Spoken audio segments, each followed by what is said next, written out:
Yeah. Yeah. Yeah.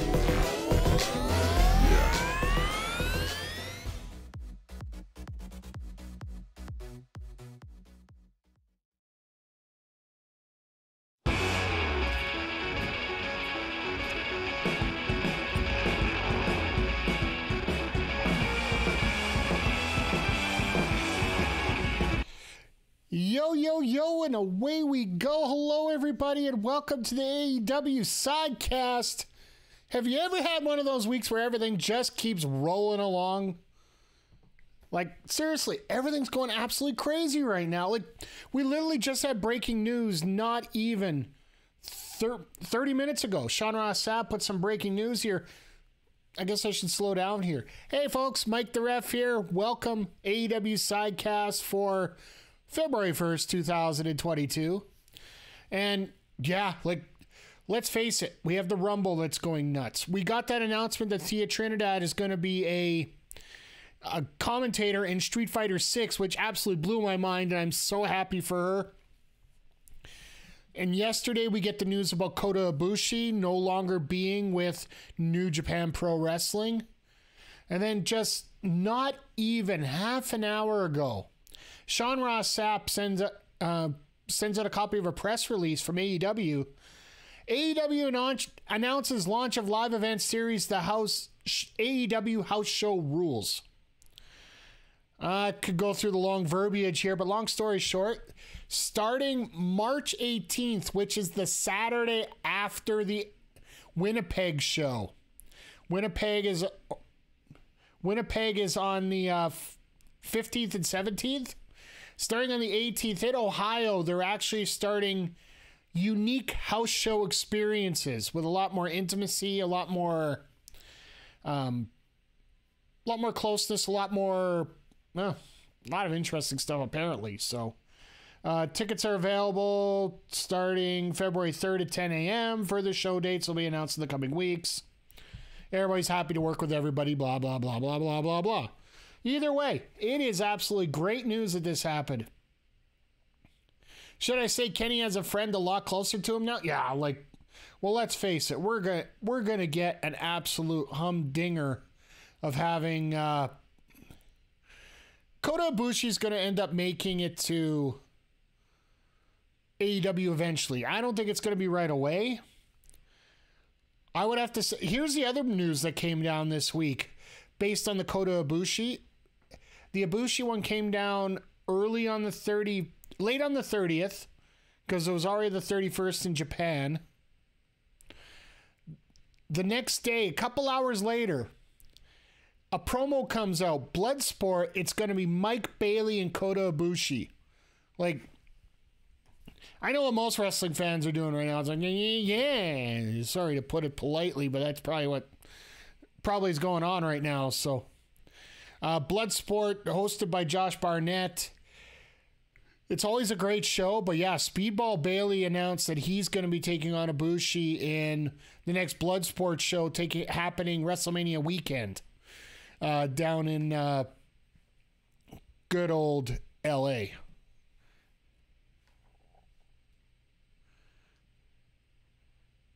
All right, that didn't work the way I wanted it to.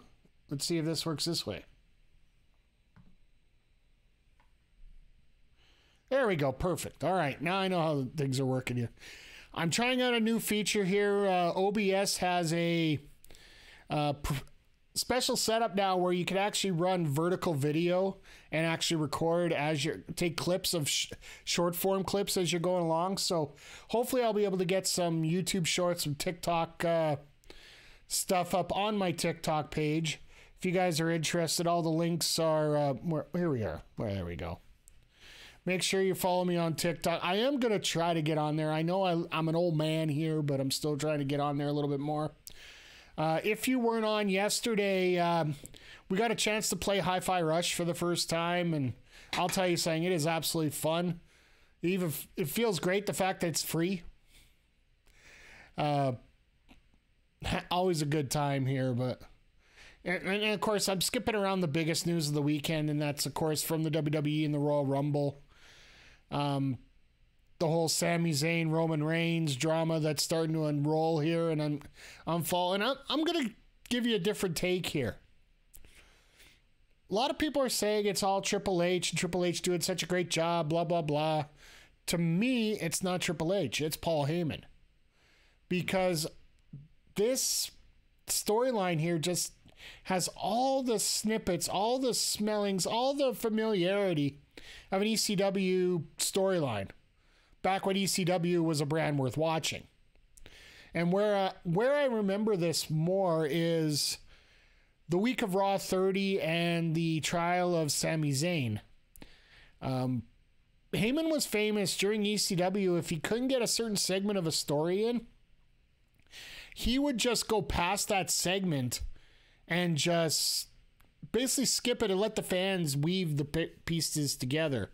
Triple H is a lot more detailed on his story points. So I would say that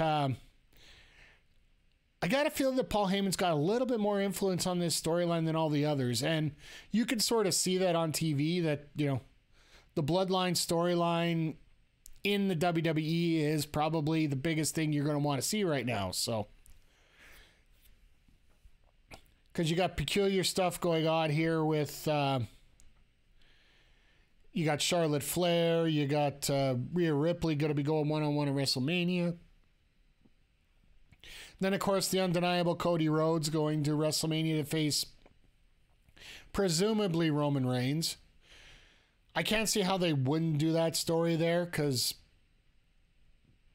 if they want Cody to be any semblance of a face, a good person, whatever term you want to use, you do not want to have Sami Zayn as your champion going into Mania, because wherever Sami ends up, and I do have an idea about where he is going to end up, I feel that we're going to I feel that when they get that pop proper for that, it's going to be a very good event. And Sami, no matter where he's going to be there, is going to be a face. So, here's the other thing I wanted to mention. I did mention I was going to do how they should book for this situation here. And personally, I feel I'd rather let this one play out and then I will give my opinions, because I do think the story should have went a little different than already it has. But I'd rather let this one play out, see what happens, and maybe go do a rebooking video later. And I want to try a little bit more solid booking content for the Backbreaker video channel. If I'm going to do something, that'll probably be the thing that I add to it myself. We've done a lot of great work on the YouTube channel with both with Andre C, with Mel Ball, with Astrid Pizarro, and with Cody Defoe. They're doing great work on there right now. I put the replays up of our sidecasts on there currently, but I'm thinking maybe I need to add a little bit more there. I don't have a ton of time in between because I got all this gaming stuff going on, but I am starting to catch up on it, so expect a little bit more on the wrestling side here coming up next time. I'm not going to give firm deadlines because, well, frankly, every time I give a firm deadline, I miss it. So, that's my attempt of giving deadlines. That's what my usual reaction is. So, personally, I would say non-wrestling news. Another Bad Boys is about to start filming. All right, I'll tell you that. Give you a gold coin for that one. I'm always wary of the third version of a trilogy. Once you get to that third film, it starts to get a little wary. Sort of like when you're dealing with like games like Half-Life, Half-Life 2. Nobody wants to see a third one right now because it just do. You got whenever you hit the third show of a trilogy, you're really going to be in a stuck place there. But let's get into tonight real quick here, because we're going to be starting. The clock says about 15 seconds here. And King of the Hill's coming back. One of the best and well-written animated shows at all time. Absolutely, I will give you that. I appreciate King of the Hill probably a little bit more than I appreciate South Park. Because, well, South Park is just the bad humor the whole time, and I get that's what it's targeting.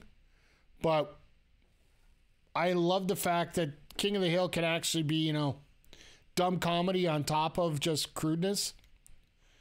All right, as Dynamite shows up, I think the only real chatting point from last week to go forward here. King of the Hill walks so Letterkenny could run. Nice. And all good news today, absolutely. Hey, Zodiac, good to see you here too, my friend. The only talking point we got from last week that's going to carry over here is the Bryan Danielson injury at the hands of Brian Cage and the fact that he's taking on Timothy Thatcher here tonight. We got Samoa Joe and Darby Allin, no holds barred, coming up later. And right off the bat, we are going to get a heavy, heavy grudge match.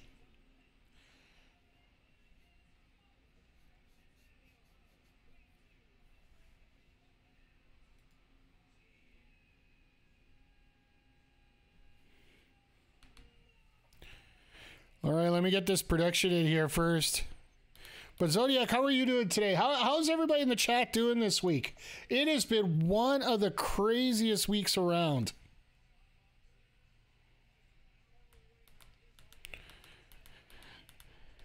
I know I've been sort of caught up with work and whatnot, and now I'm starting to get my stream amounts matched up here a little better, so... All my streaming videos, most of them are uploaded, I think, from my end.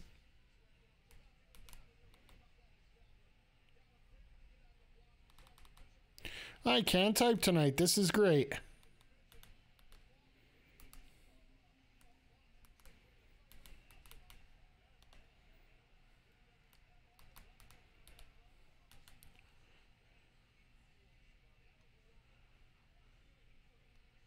All right, 20 minutes. Let's let her roll.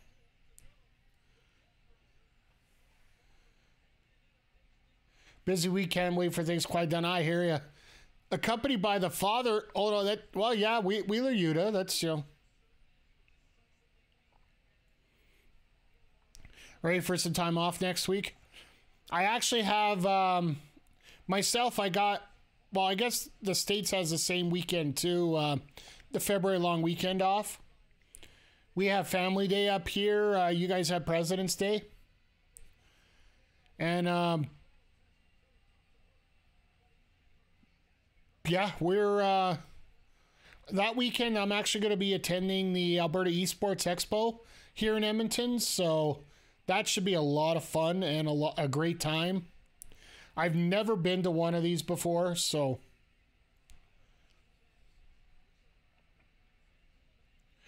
oh, by the way, folks, if you didn't know, the predictions are in right now, so feel free. Yeah, the 20th is President's Day for you guys, and for us, it's Family Day, so. All right, to hell with starting in the ring. Moxley doesn't even want to take his hoodie off.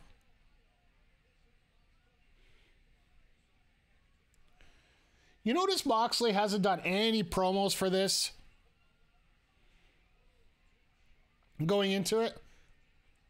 And happy Black History Month. Happy Women in Sports Day. Because that's what's supposed to be today.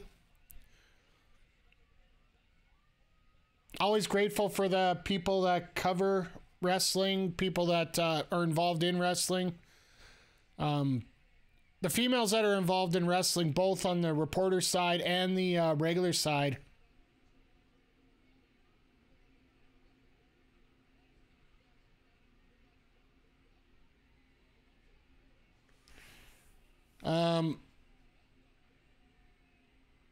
Okay.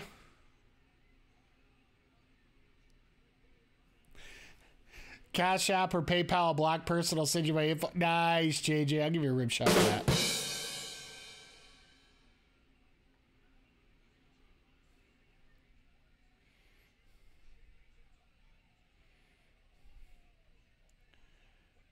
I got a feeling my moderator tools are going to be out quite a bit here tonight, folks, so.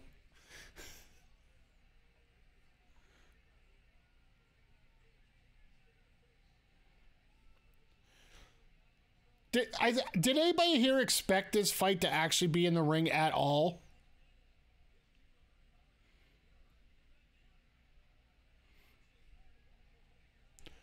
Figure 4 on the floor? I love how Turner's like, just get it back in the ring.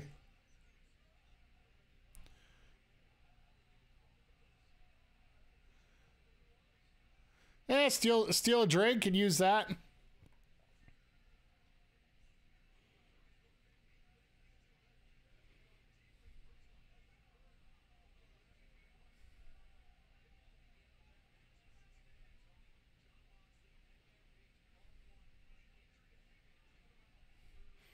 Oh, Moxley got a chair now.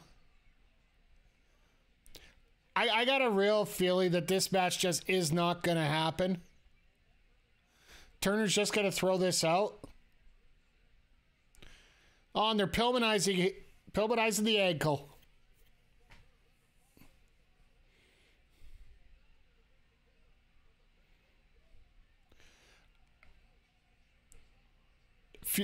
I got a feel there'll be a lights out match coming up here at Revolution. No worries, JJ. Feel free to hang out.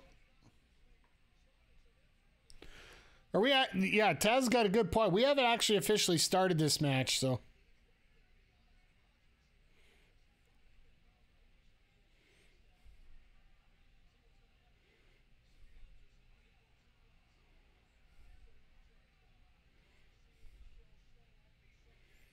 But this does give a vibe of a bit of a pay-per-view feeling to this matchup here.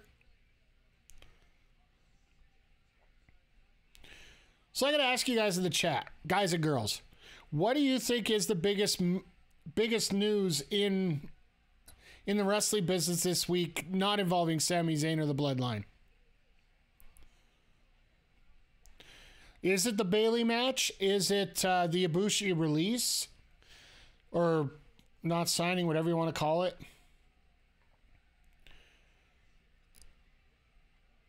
Is it the fact that they just announced that they're doing house shows now for AEW? They just announced that half an hour ago. Sean Ross Sapp just released as we mentioned earlier off the top of the show, Sean Ross Sapp just sent on a press release half an hour ago about that.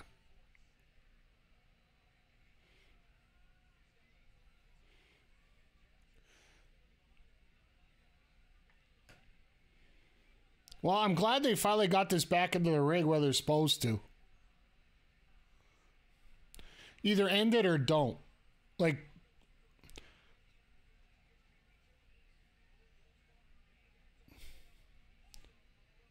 it's basically the point where they just they keep having the brawl on the outside. I will give Moxley credit. He has enough. He does enough. But he doesn't do too much when it comes to being outside there for that first part of the match. Him and Paige, you got to give him credit for that. They got back in here. They got the match started. Mox is bleeding already.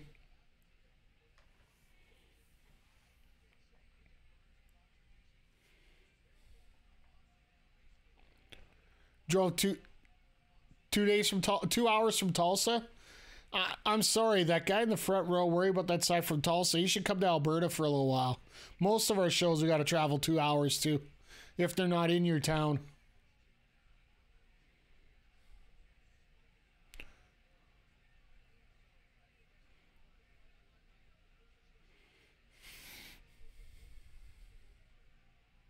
Ew. The blood across the chest. Nia Jax returning for you. Gotta love all my plus sides.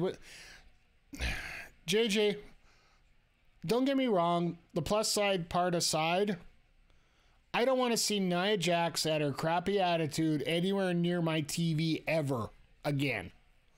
To be perfectly frank. Sloppy in the ring. And her attitude during the pandemic was just atrocious, so. Yeah, Zodiac, okay, you know what? I'll give her benefit of the doubt for the mere fact that I'd prefer to... I try to think the best for everybody, but... I hope Nia Jax found charisma. You know what? If things have changed, I will give it to her. If she changes my mind, fine.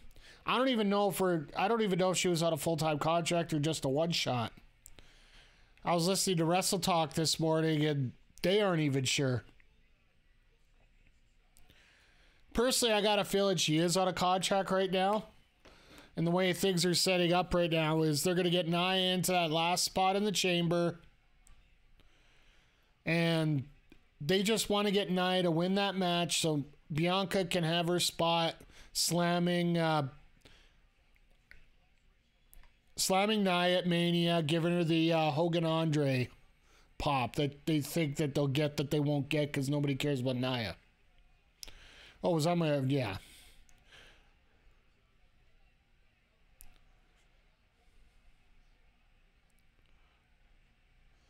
I think if they really wanted to do that, they could have repackaged Piper Niven like they did. They could use her in the same spot.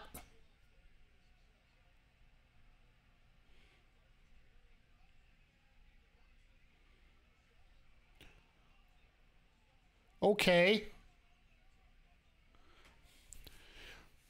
We're probably going to get Piper versus Nia, some version of that in the Elimination Chamber.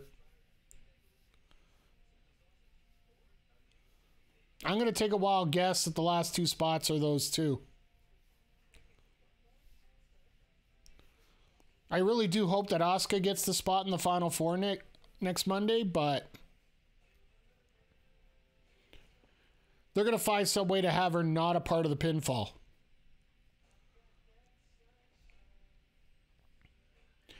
Because if she gets into the chamber, she's going to have to win it. Straight up. There's no... When you got a character that hot right there, and it's elimination by pinfall or submission only, you don't want her to lose that momentum like that. In the Fatal 4-Way to qualify, they could have somebody else pin somebody else, and then she's not brought down by the loss as much. Oh, Royal Rumble was first time seeing Asuka in the ring. This is a repackage of Asuka from what her previous run was in the Fed.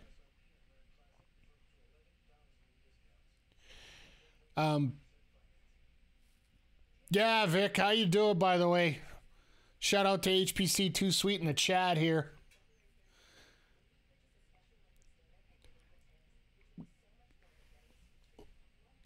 So much chat going on here. I like this up. So yeah, Asuka was a little bit more, I don't want to say tame, but more generic during the Vince McMahon era with her garb and her attitude, and she actually did play a real stereotypical Japanese person to an old man. It really showed. But now, what you saw from Asuka out there in the ring during the Rumble and her entrance and all that, that's what she was like on the indies. And Zodiac, I'm with you. I have a feeling they're going to push her as hard as they can without giving her the belt. And I don't think we're going to get that.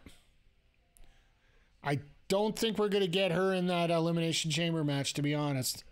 Because, like I said, if you have her in the match, you're going to have to get her to be either pinned or submitted, and I don't think you want to do that to her quite yet. And how am I doing, Vic? I'm doing great. Like, we're out. There is so much news coming down. Cactus Jack McFoley, Dude Love, all sitting in the front row. Yep. That's what I love about AEW fans. They're so much more relaxed. The OG NXT takeovers are back on Hulu. Nice. I'll be honest, in Canada, we still have the AEW network, so I call that a win. Jesus. Super Death Valley Driver. Or what's the way they put it? Super Death Valley Driver. Vic, did you hear about the news about house shows for AEW starting next month? It just got, if you check on Twitter with Sean Ross Sapp, you'll see the post that came out. And it just came up on the screen here. They're calling it the House Rules Tour. So between that, the Ibushi Freedom, the subsequent booking of Bailey versus Ibushi for Bloodsport, yeah, this has been a good week. And I got a feeling for the next... Wow, out of nowhere! If you know, you know. What's a normal TV time limit in AEW? 20 minutes. They've usually announced that all matches are 20 minutes except for the main event, which is 60. They followed the Ring of Honor rules, so...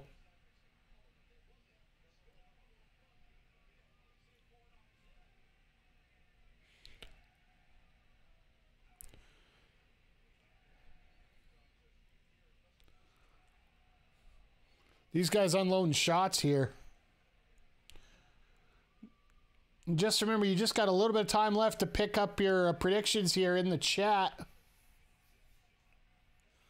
Everybody betting light. It's almost like it's like you got your credit card bills. So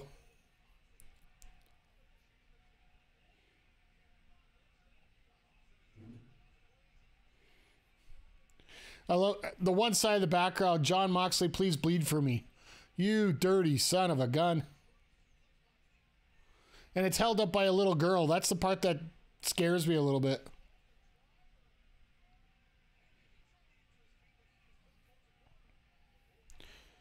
Could go either way, honestly, yeah. I'll tell you this right now. I know a lot of people in the chat here haven't seen Timothy Thatcher wrestle. You guys are in for a treat. Even with Danielson having to play up an injury, those two are going to put on a technical clinic here. And that's not even going to be our main event. Yeah, that's tonight, Vic. We got that. We got Joe and Darby in a no-holds-barred match. We got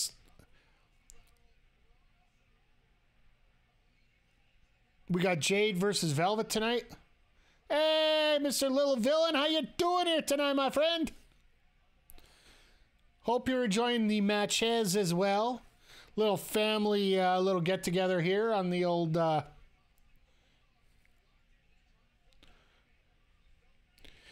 the old little Twitch stream here. I do appreciate each and every one of you around here checking things out.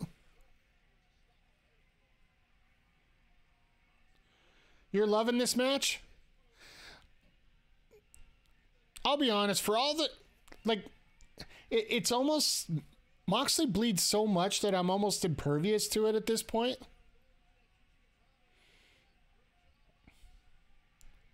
And I know a lot of people are in behind an ad right now. Unfortunately, that's just the way Twitch is running these days, so...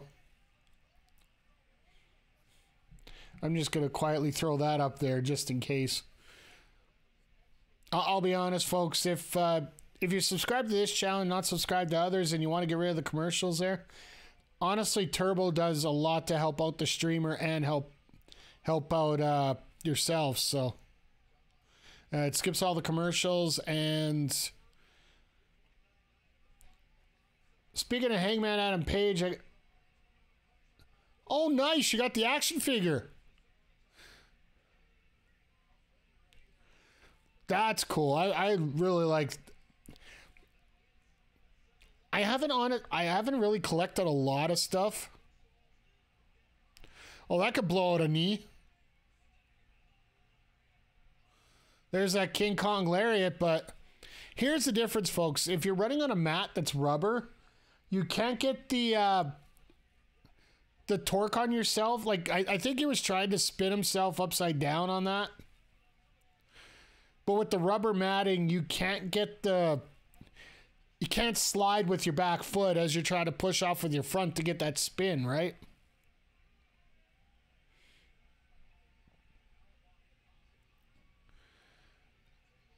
Are we doing a dead eye through the table? Nope.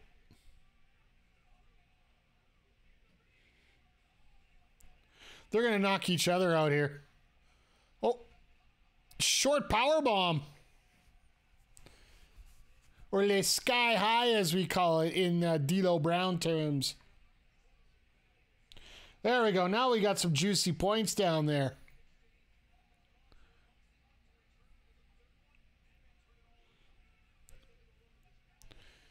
No, I really like the fact you got those action figures. I know that I still have, I guess it's a collector's item now.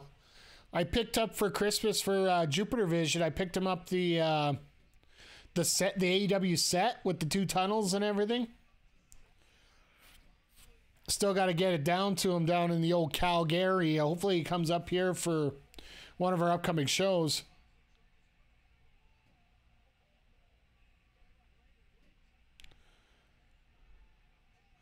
Talk about an adrenaline rush. Whoa.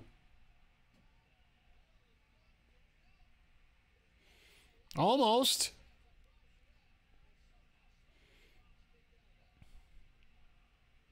I do love the fact that AEW is starting to use it a little bit more. When people are missing the count, they come in and they're not focused on dealing with damage to their opponent. They're more worried about getting in the ring, and the opponent takes advantage of that.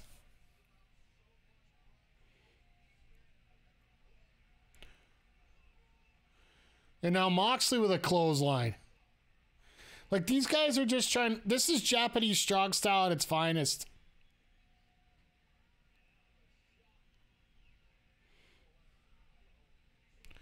It's like, who's going to end the other with a clothesline?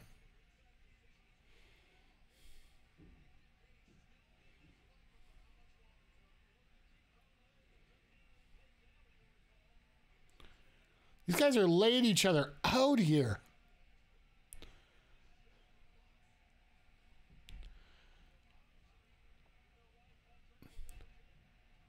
Welcome to everybody that's popped in here. I know that little late gathering. I know the show's been a little off, and hell, with the amount of news that's been coming down here for. Oh, look out! Look at that pure strength. Fisherman Buster into a small package. Okay.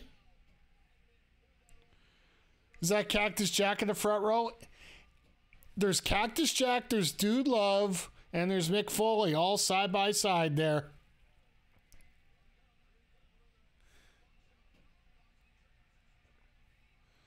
There's all of them, all 3 faces of Foley in there.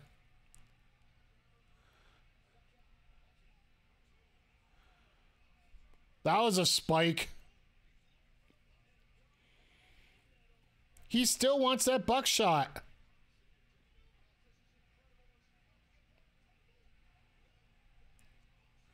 There it is. Nope. And now he's oh, this is beautiful.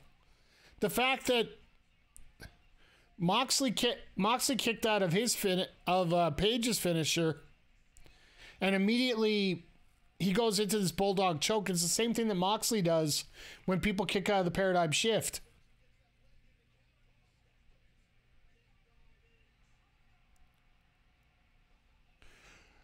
Oh, oh, oh. All right. You 4, I'm very sorry, but somebody just made a hell lot of payoff points there.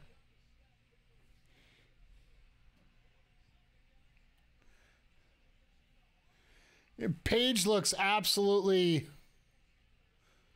I don't know if it's thrilled or pissed.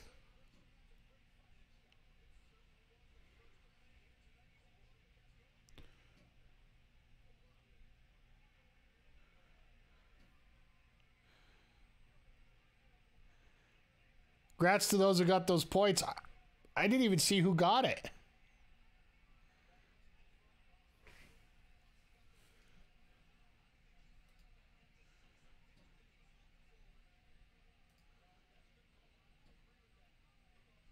Oh, Jaeger, congratulations.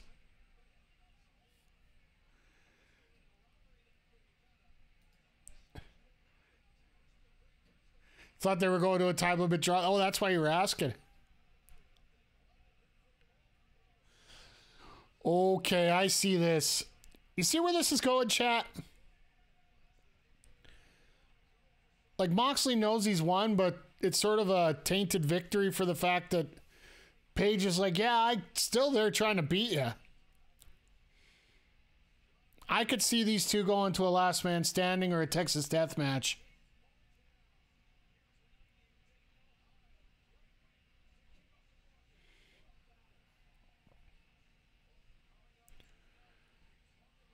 It's almost like Paige might be even turning heel at some point here, but it doesn't...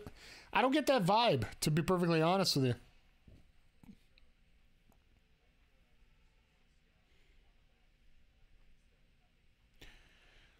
All right, we get a preview to a funeral here. Because let's face it, Darby's going to die here at some point during this match. He might come back to life 2 or 3 times, but he's definitely going to die during this match.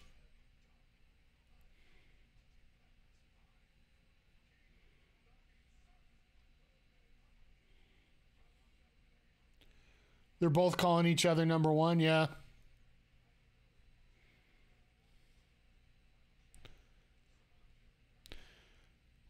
Or maybe they just don't end the feud that way, Vic. To be frank, they could do it that way as well.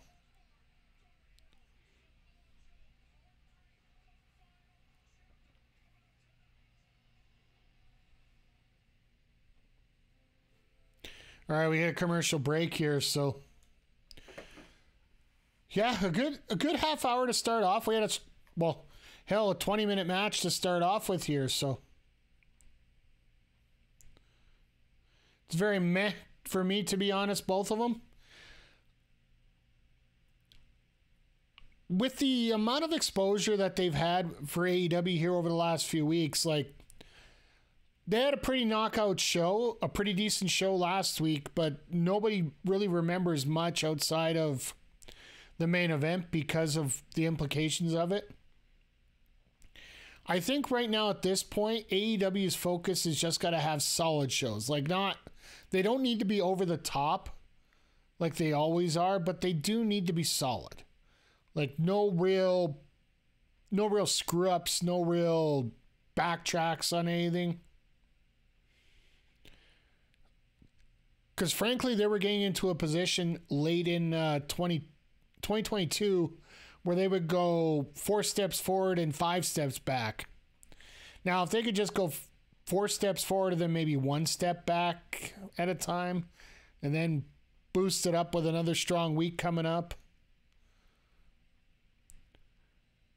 Because let's face it, the next month here, or the next couple weeks here at least, are going to be a bit of a slog, a little bit of a feel over, because it's the one downfall of AEW when it comes to their booking style and their booking timelines. You're looking at about, 12 weeks between pay-per-views? So with that, you gotta, like, they have their special shows in between, don't get me wrong, but at the same time, they gotta find a way to fill from pay-per-view to pay-per-view and keep you somewhat entertained. Problem was they were going for home runs every single week, and we're not going to get Elite versus Lucha Bros or Death Triangle for that matter for 7 out of 9 weeks, where every match is going to be spot, nail, all over the place kind of deal, right? So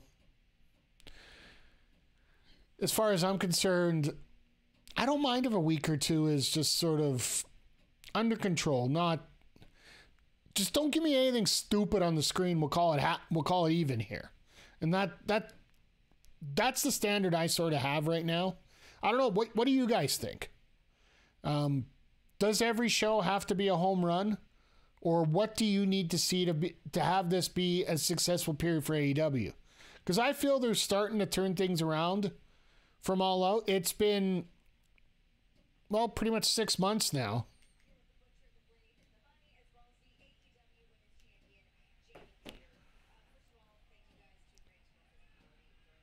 AEW needs one home run a month. I can see that.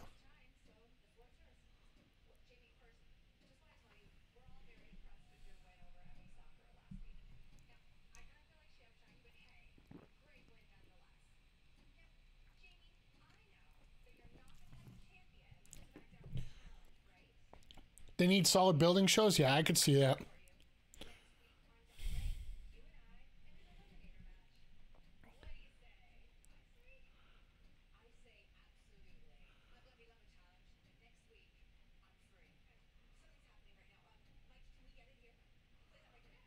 Okay.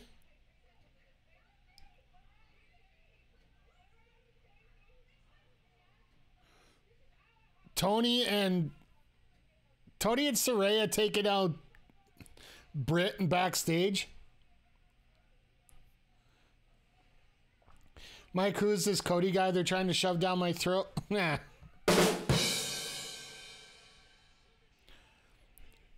All right, just so you know, guys, whenever we have the already in the ring talent, I usually don't put the bets up, so we're not going to get... Oh.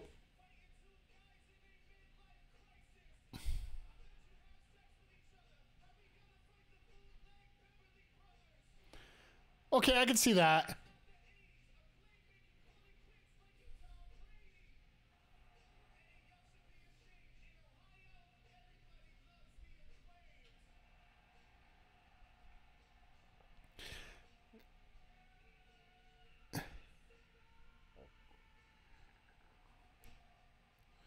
Already in the ring talent? Well, what else would I call it?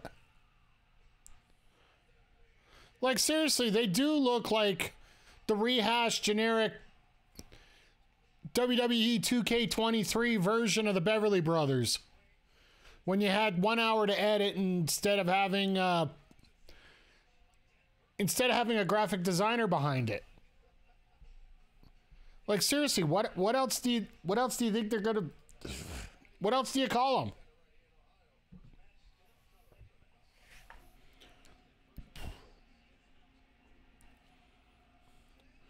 What if Hayter turns on Britt and joins Saraya and Tony, then Britt goes full face? I don't see Britt changing as having the title. While she has the title, I don't think she changes on Britt because, well, logically, they don't need a reason to.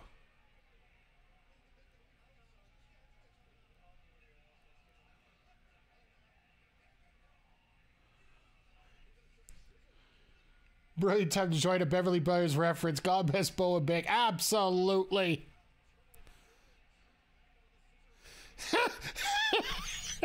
Oh my God. I think we just had the botch of the year there. The super kick by Caster, and the guy didn't know how to take a bump over the ring. Jesus. No, it's not the Mid-Light Express. It's the Zero Alcohol Express. How you doing, Deep Folly, by the way? Good to see you here.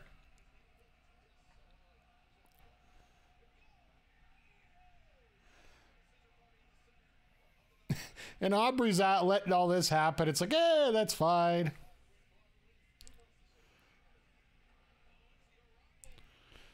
As long as nobody gets dropped on their face like the Beverly Brothers used to do for some guys.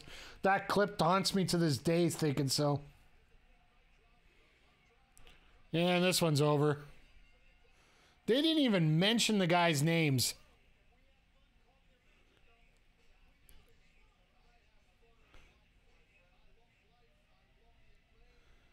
And here come the guns.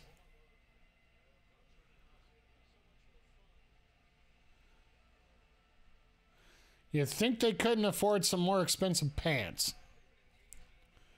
They must be under that ROH contract.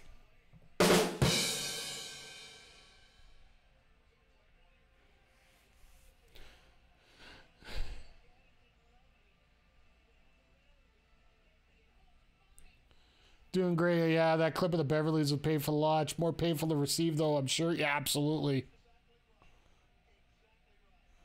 Let's just throw you down on your face and just...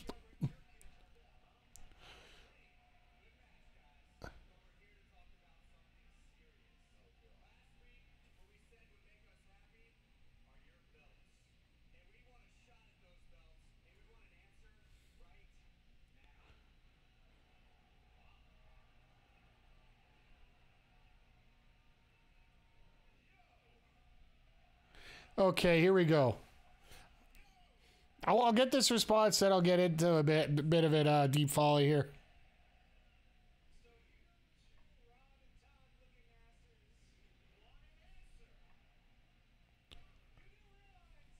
Rod and Todd. I love it.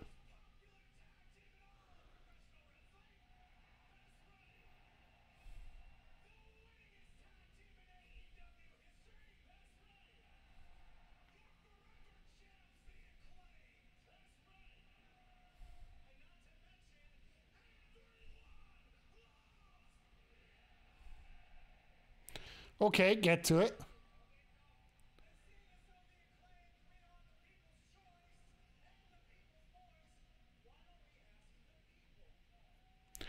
Okay. Seems we need Top Flight versus the Acclaimed in the series. I think we might get that eventually here. Once we get through this slog of a setup here. Has AEW gotten rid of the rankings yet? I think they're more used like the Booker T Fab 5 these days. Because I don't see the rankings on the screen anymore. So to me, that's the usual clue. If they're not using them there, then they aren't using them anywhere.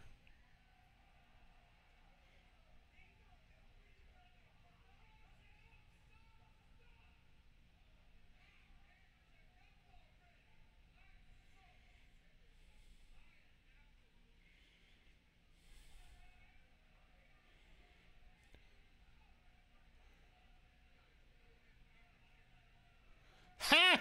You can hear it over the mic. You two might as well just go beat the shit out of each other.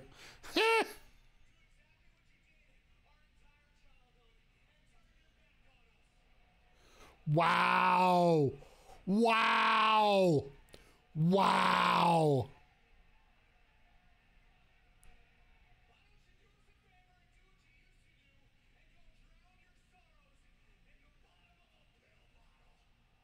Wow.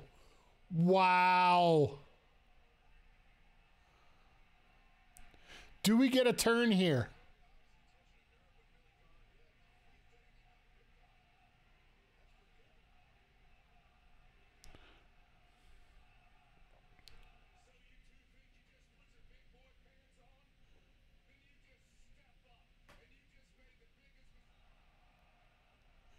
Ha! House mic didn't work.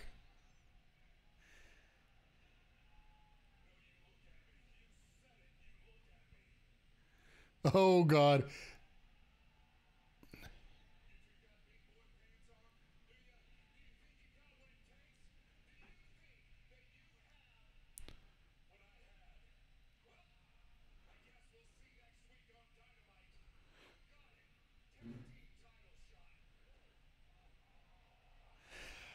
Are they playing us? Are they playing us right now?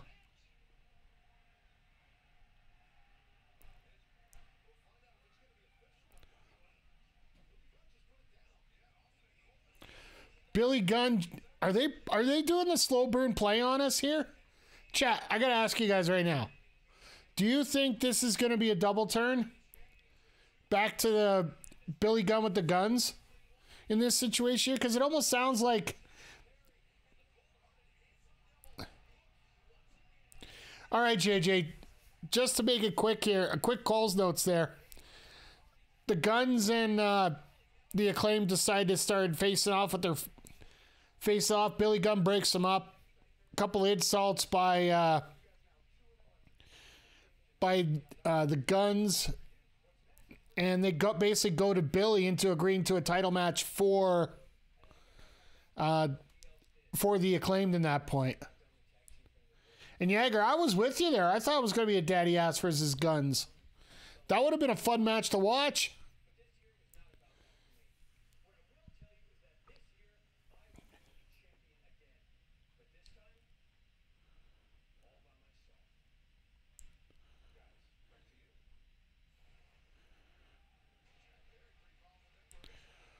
Oh my, okay. How am I doing today? I'm doing actually pretty great here. Sorry, I've been a little tied up in the lineup here with everything going on and that. Everybody's chatting all over the place. It's a deep folly with all the news coming down this week, or hell, these last 4 days, it's been absolutely nuts here. Just dealing with everything going on.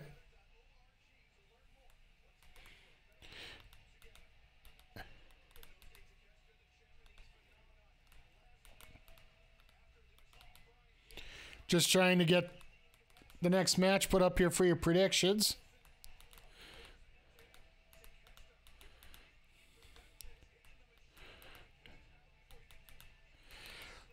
Just between the announcement of Ibushi out,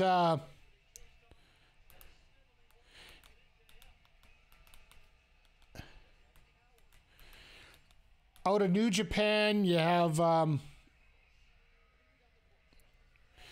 the announcement of Speedball Bailey versus Ibushi at Bloodsport.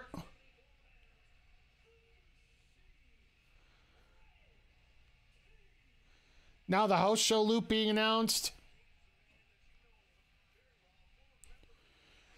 The WWE 2K23, which honestly, the story mode, the way it's going on, I am absolutely thrilled about. The fact that you don't have to play as a wrestler, but you have to play the opponents of the wrestler. And if you guys know me and my history, me and John Cena have had that same relationship for about the last 10 years. Like, one of my favorite matches still to this day is that that ECW show with Rob Van Dam and John Cena, where the fans were about ready to kill John Cena. It was such a privilege.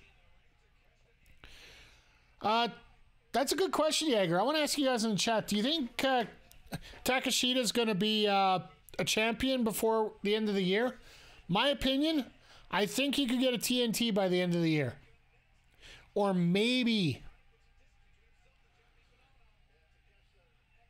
the pure championship at ROH.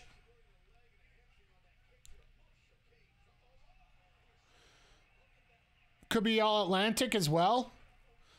Forget about that championship that Pac's supposed to be defending everywhere. Or no, sorry, Orange Cassidy.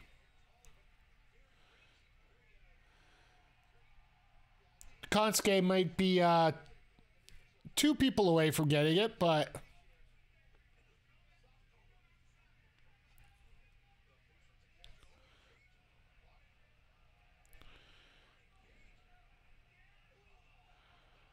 and a double, oh God.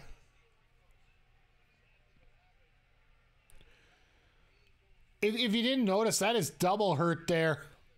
The fact that he hit the post and then he hit the apron with his tailbone as he was coming down and slid down, that has got to hurt a little bit extra. Very nice sliding drop kick. You don't expect that out of a guy like, well, I guess you can pretty much expect everything from a guy like Cage.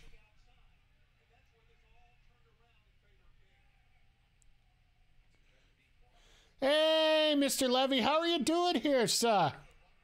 Hope you're doing well. Hope everything's going smoothly for you. Hopefully you're not in Dallas trying to do your truck driving-ish stuff. I've seen the videos down from Dallas. That is absolutely crazy. If you guys didn't know, there's been about a couple days of freezing rain down there. And frankly, freezing rain in Texas is not something you're used to. Nice knee. Jesus!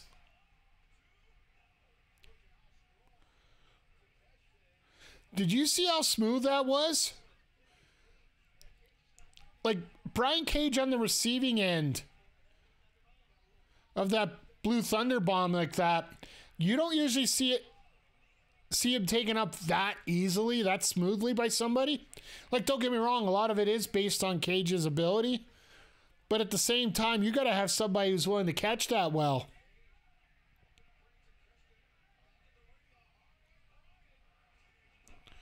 Post Falls, Idaho. Just got to pick up at a place that requires adult supervision at. Nice. All right, we got a little picture-in-picture going on the show here.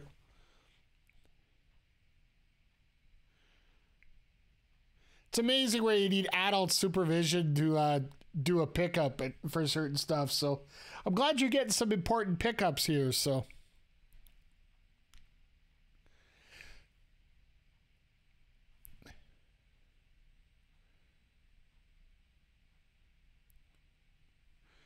But this, I have to admit, this night has just been flying by. Like we're getting less matches tonight than we normally do. Like I normally they have set up for a 7-match card, but I think we're only getting.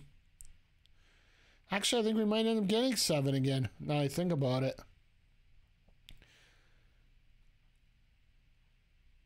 Yeah, I was just trying to think what else we got. We got Thatcher, Danielson. We got Joe. We got Joe and Darby. We got the women's match with Jade and Red Velvet. Might end up with 6 or 7 still, so I guess that's still a pretty good number here, but... Well, one thing I have to say right now, while we're on a break here, I am happy to see that Brian Cage is getting a ton of time on TV right now. Whether it's just to help put him over for the next contract,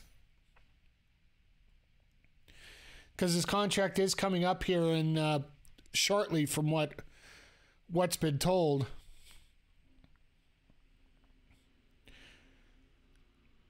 And just for the record, folks, we don't have to get the privilege here in AEW to know when contracts are up and whatnot, because, well, AEW is a private place, private business, rather than a publicly traded one like it is in for the WWE. So formal announcements of talent acquisition or firing don't necessarily need to be announced. So there could be people released from the company already and we wouldn't know. I think that's why a lot of people are upset about how they don't get to hear how they're not in the know, how everything isn't everything known to the world. And it's a little bit of kayfabe I don't mind. I don't mind if a wrestler's not around or if to know whether he's been released or not. Like Miro, for example, right now. It'd be disappointing to know if he isn't. If he's not doing set-outs. Like, hell, now we know why Zelina Vega wasn't on much before pre-Christmas, right? She was in a studio doing voiceovers and now is going to be a female commentator for Street Fighter 6, which took my excitement level from about a 13 to an 18 on a scale to 10. Yeah, if you haven't realized, we're playing that day one because, well, hell, I didn't get a chance to work on either beta, so.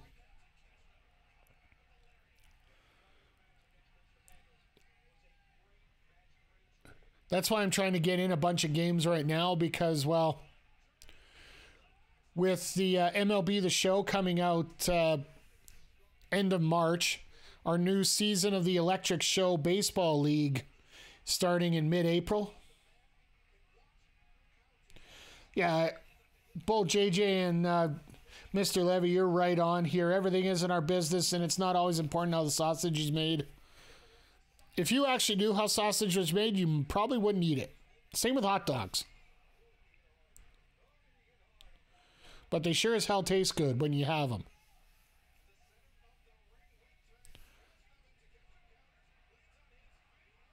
Holy crap, out of nowhere with a power bomb.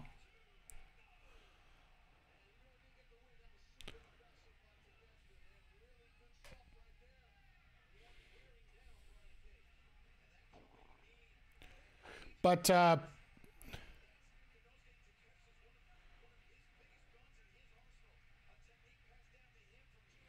nice, neat.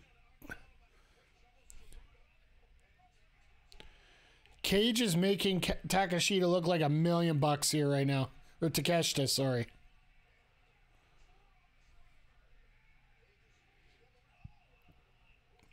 Yeah, you can fire up all you want, but if you're getting hit with that clothesline, you're not getting up. Dang, that was close.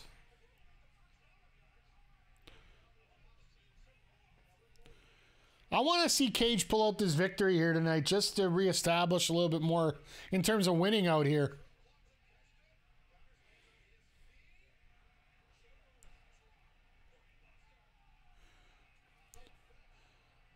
I know how both are made. Oh, and P.S. If you're in the good lands, they're saying 12th of February. Okay. Thank you for the offer. I appreciate it.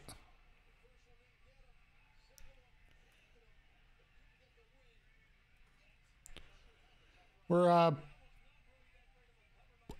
typically my work week is Friday to Tuesday, but if I'm free, I'll see if I can loosen that up for you.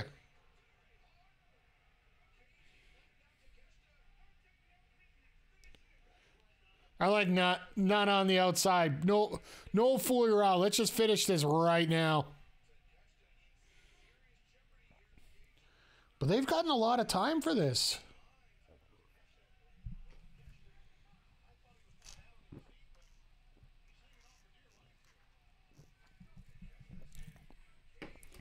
Cage attempted to use the post for leverage. They realize there's a camera up there and doesn't want to touch it.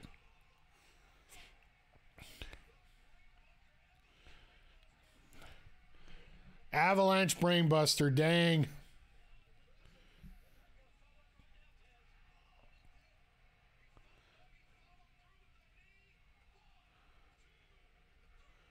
And the knee knocks up. Wow. Well, you guys are getting your points back. I would have to say an issue with AEW is their heels lose too often. I will agree with you there, Zodiac. Like, trying to give... You got to give some credibility to some of your bad guys once in a while, right? And this just... You can make somebody look good in defeat.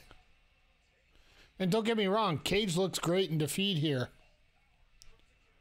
But when you start losing every single time... Like, this is 2 weeks in a row that he's lost, right? He lost to Danielson. He lost to Danielson, now lost to Takeshita. Uh-oh.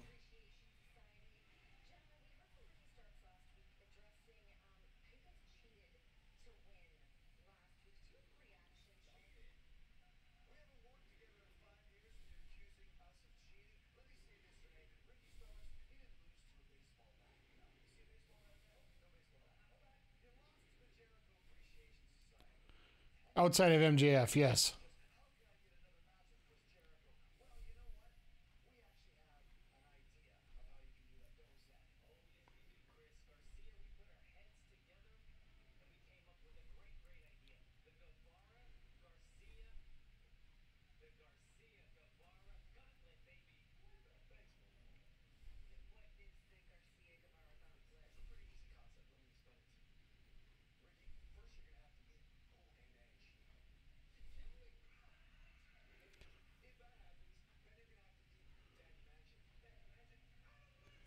Man, those eyes on Daddy Magic are just, ugh.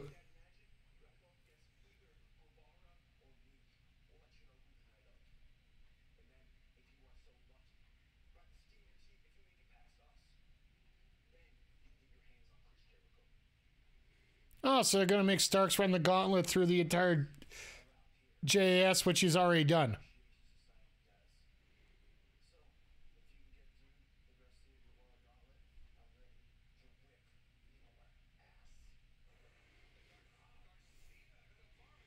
He's going to go full X-Pac on him? That's not going to be good. Ugh. I also feel most of their heels seem too hesitant to go full heel. I could see that too.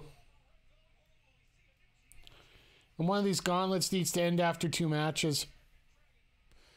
I honestly thought that they were... I would like to see this one go Thatcher's way in this matchup here. Where Danielson's fought so hard, but he just can't do it.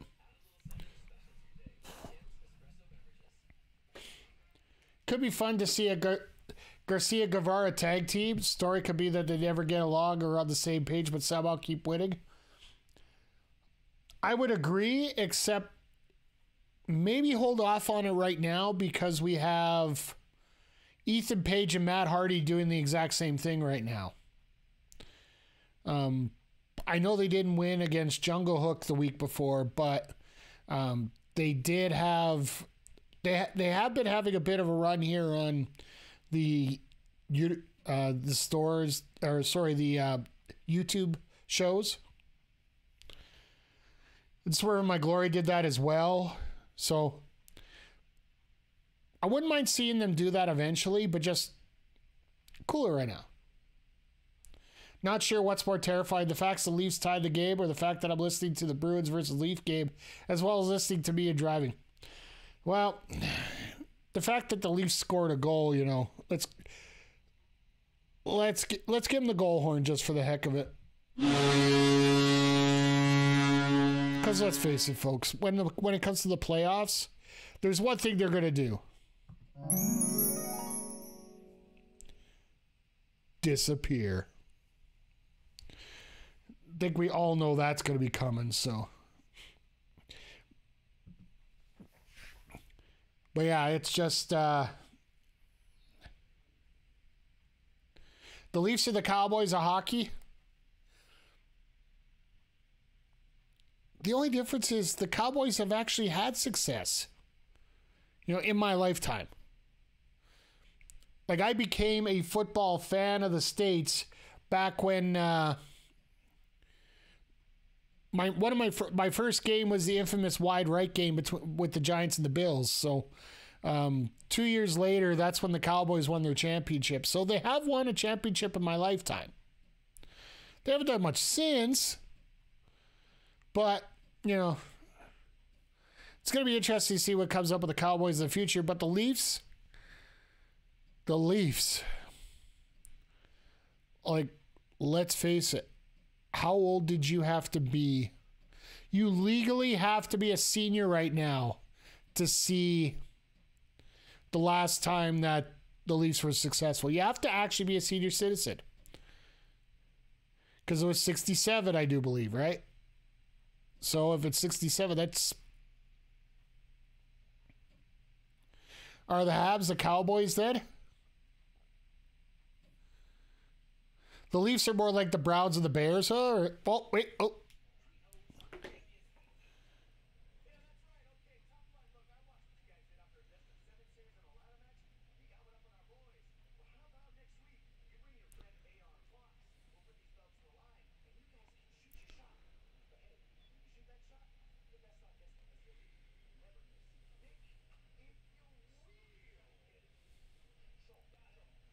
How many times did they have to shoot this? Oh, here we go. The Furb's here. Bears at least won at 85 and have been to a Super Bowl since.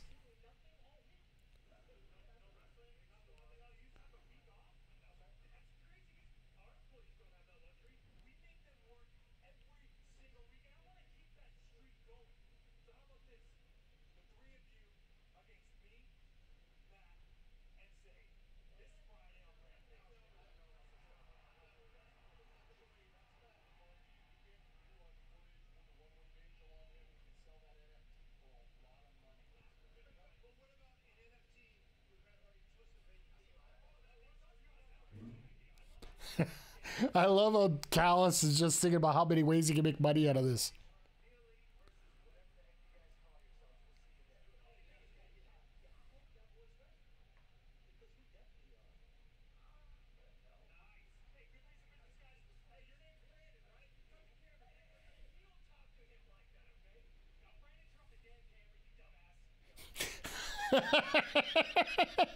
I love how they do that. All right, let's get this one here, because I honestly think this could go either way.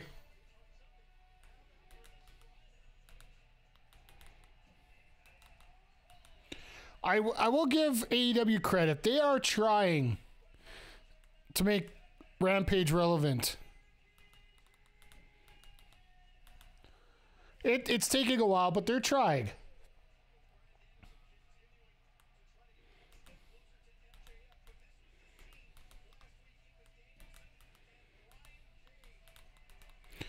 But yeah, this matchup here, I know a lot of people.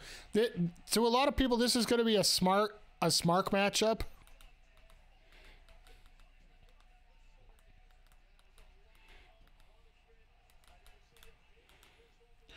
But the last time we saw these two in a matchup, or last time we saw Timothy Thatcher wrestling in North America, he was losing a fight pit match to Matt Riddle. So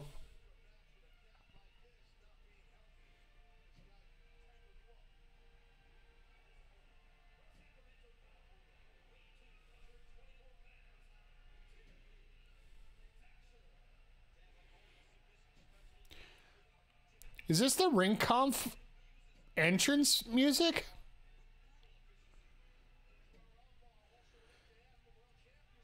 Yeah, like if you're wondering what I'm talking about here, this is the entrance music they used originally for Gunther when he was known as Walter and down in pre NXT signing. So.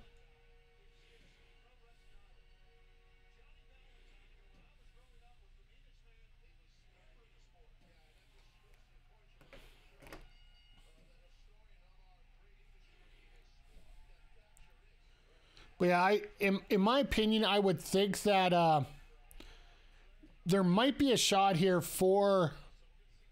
Oh, as it's on the screen, folks. Anybody here picking up the Better Than You pinstripe shirt?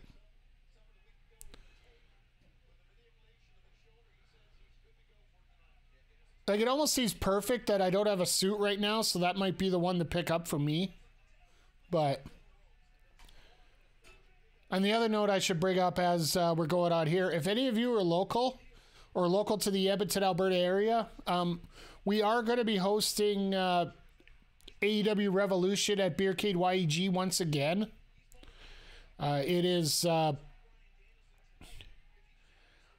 always a great time when we're down at Beercade for the pay-per-views. They always treat us right there, and we get to see the Fight.tv feed, so it works out really well. And if you guys are around, please come and join us.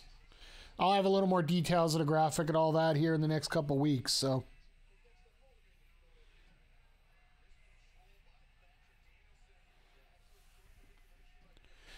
I missed one of the lines during the Elite promo there that Excalibur was ripping on Callis, saying that he actually thinks NFTs are still a thing.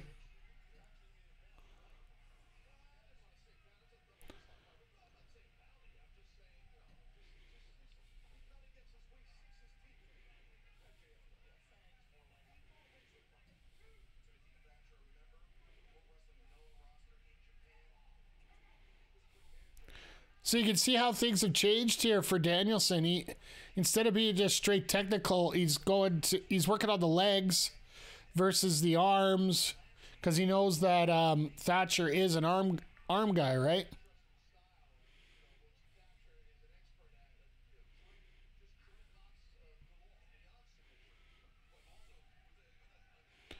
And even Thatcher knows right from his face. That face looks amazing.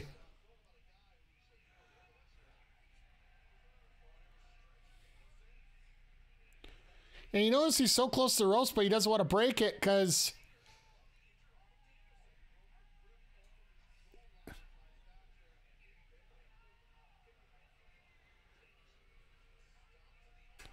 thought that would have been the main event. No, you're gonna have Darby and Joe and no DQ match be the main. It's why you put Hangman and Moxley in the first spot, because your two ultraviolet matches, well, AEW ultraviolet, sorry, let me correct myself here. You put those as far apart from each other as you can.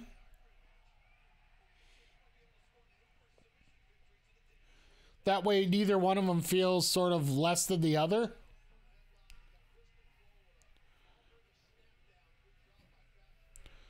At least that's my opinion. I don't know about what you guys would think, but let me know what you think. If you got two matches like that, is it best to have them spread apart, or should you have them both together?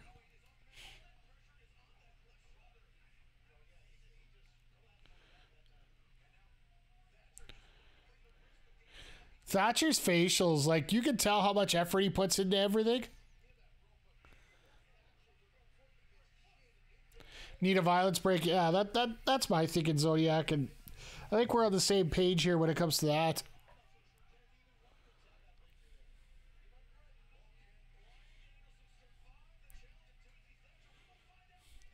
I wonder how much K-tape Danielson's going to have on his next match. Because technically, next week is the last week of his challenges that he has to face before setting up for the pay-per-views. So I wonder who he's going to have for next week as we get into picture-in-picture here. And we got to see a McDonald's commercial right off the bat. So, okay.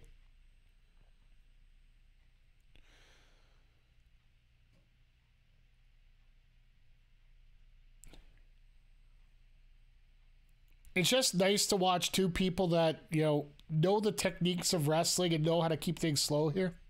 I think it's best to have them spread, but when you kick it off with violence, the next match has to be has a hell of a job on its hands. At least when it's the main, people are going home after it. Yeah, exactly. Deep Folly, I'm absolutely with you on that, and it sort of breaks down a little bit towards what you got at the Royal Rumble this week. You had the men's Royal Rumble match, which is always going to be a high. Then you have this gimmick match that everything's done in black light. Thank goodness everybody washed their suits before they came out. I'll give Pat McAfee credit for that joke. But then you got that women's match. It's just a straight old title match. I got a feeling that WWE knew that the crowd wasn't going to give two shits about it. So they made it a quick match. Everybody knew that Bianca was winning it. Get it over, get it done with, move on. And basically that was your palate cleanser, as sad as it sounds. They had that kind of feud that way. It's getting tough that Bianca's starting to run out of challengers. And I know we were talking about this earlier. Yeah, it really was just, I don't want to say a complete squash, but pretty close to it. And basically it was just a setup for the storyline for Alexa Bliss to join with the Fiend and whatnot in their little feud coming up.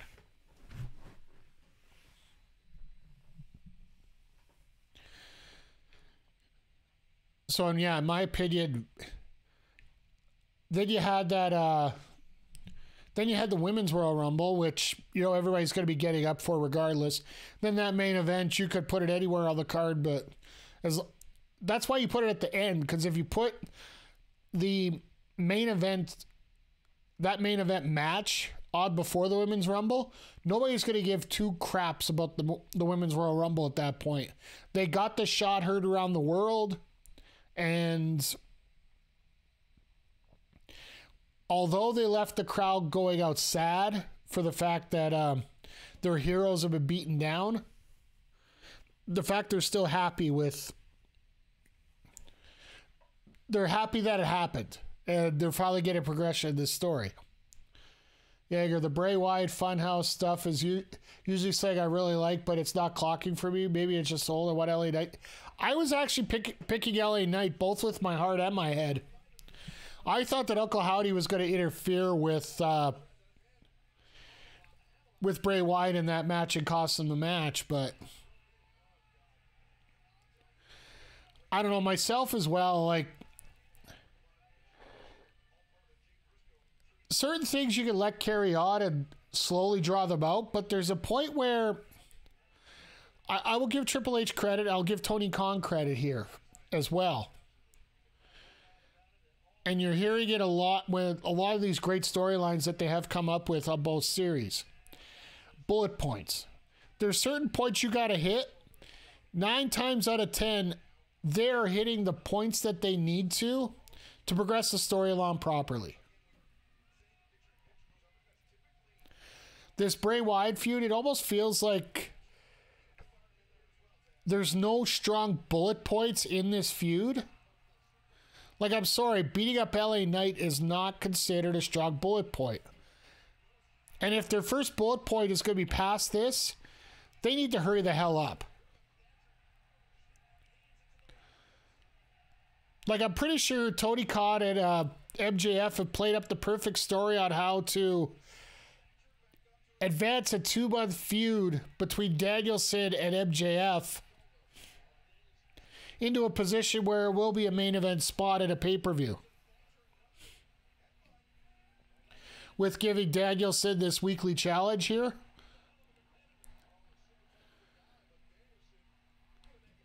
Because you can just imagine what Danielson's been doing throughout this whole thing. He just comes out and says, I will make you, I will make you, I will make you, I will make you, I'm going to make you, I'm going to make you too. So, and then at the pay-per-view, I'm going to make you. In terms of getting people over. Like, I guarantee you, Danielson's absolutely reveling in this. So,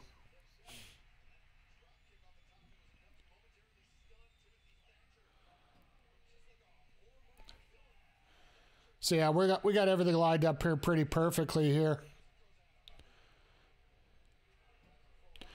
Because granted, I just started watching WWE a month ago. Sammy beating Roman would be amazing, but on the other hand, the build up to Roman's invincibility has been so much. It's almost like it has to be an top tier name to beat him. Yeah.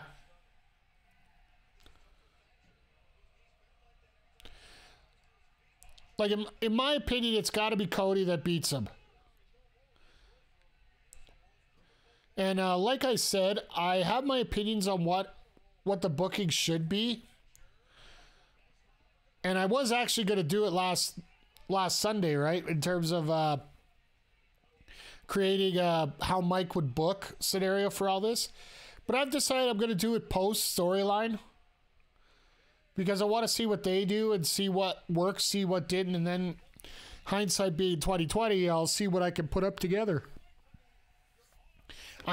I'll tell you this right now. I do know that one of the talking points of it, I would have changed for Monday night, last Monday. There's a way to interweave this Sami Zayn story with the Cody Rhodes story and still have very distinct roots on both of them,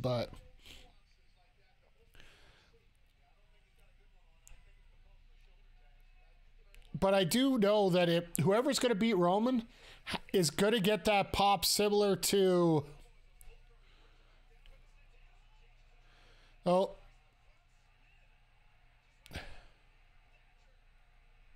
There's your ref bump.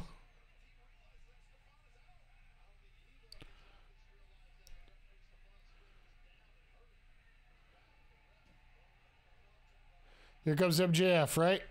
Yep. Well, he's got to show off the shirt, right?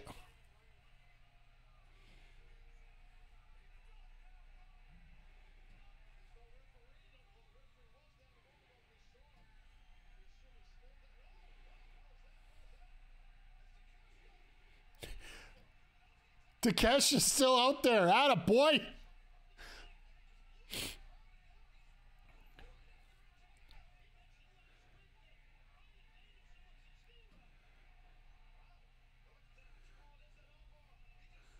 Well, that was like different. I'll give it that.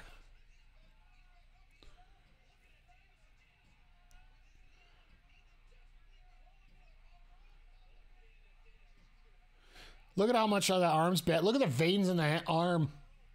Just bleeding out right now. That shirt is hideous. JJ, you're making me want to buy one now. Just for saying that. Like, if I'm going to get a suit together, that might have to be the dress shirt that goes with it.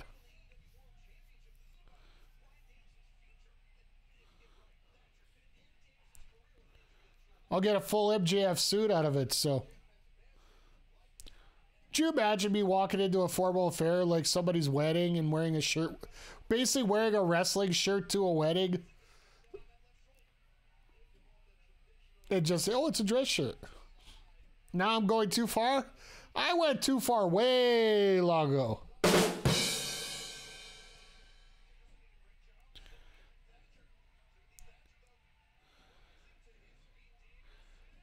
Well, here we go. There's the knee. Oh my God. That's sell by Thatcher.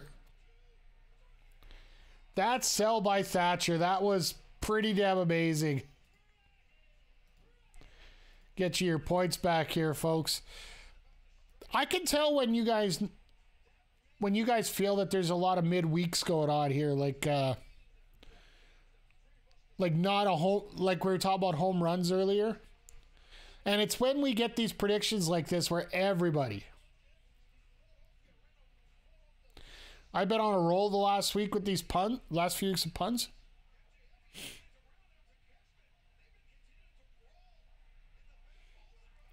I'm going to throw a padded chair at you. And a plastic garbage can.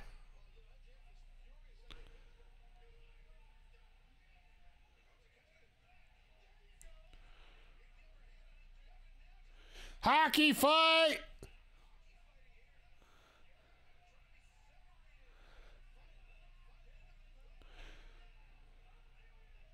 See, you know what I would do for this story right now? For Danielson's last challenge?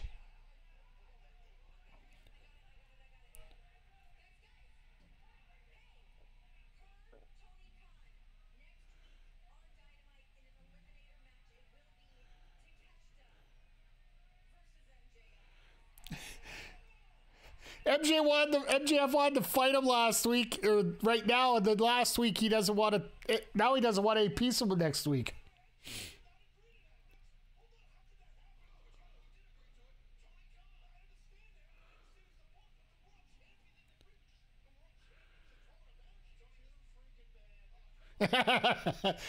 I love Shivani's response. He's like, I don't give a shit. He deserves it.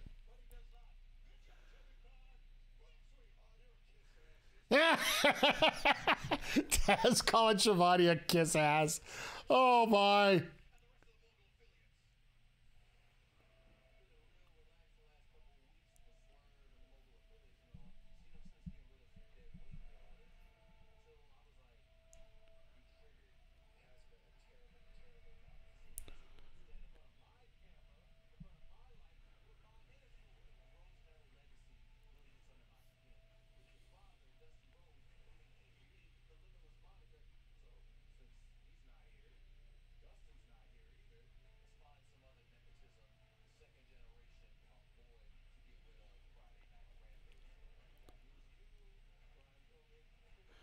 So now he's taking up Brian Pillman Jr. because he's a second generation guy.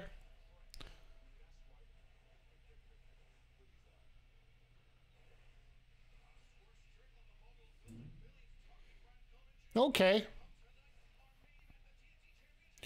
Well, good. We got 2 matches left. Everything's nice and paced.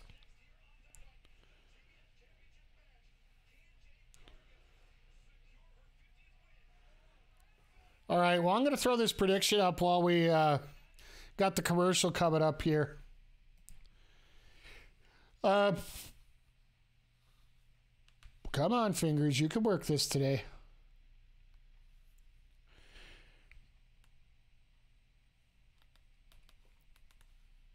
So, guys, what do you guys, like, I don't know if you guys think Red Velvet's going to win tonight. Who do you think eventually takes down Jade Cargill? Is it going to be Red Velvet?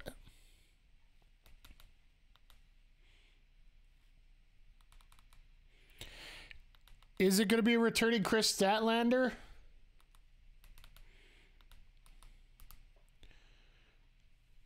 Like, I know Athena's out of the mix because she's the ROH Women's Champion right now.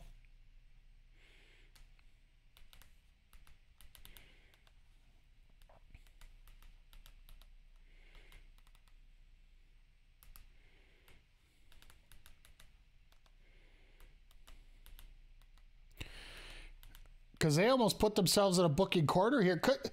I know Willow Nightingale was on with Renee Paquette on the sessions last week, and she talked about getting a third chance.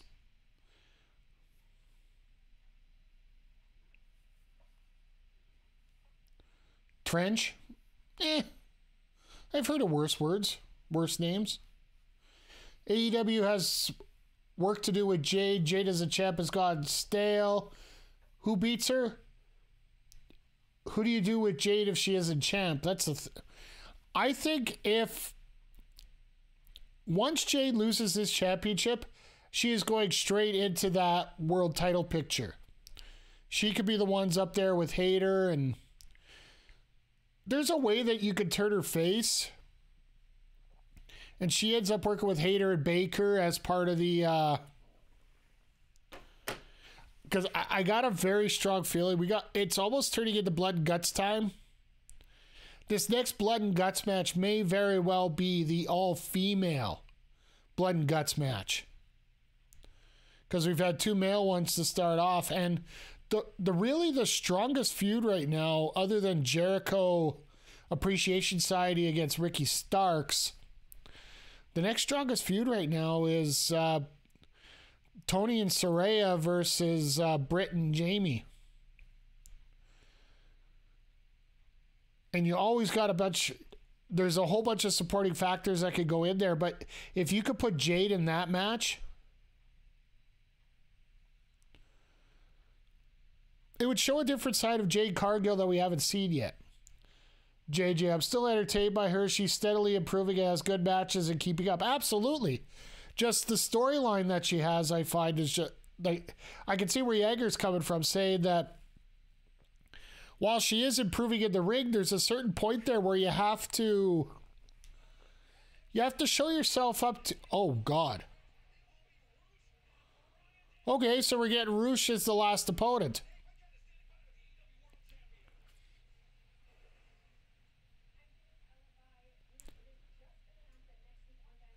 All right, well, that's a faux pas there.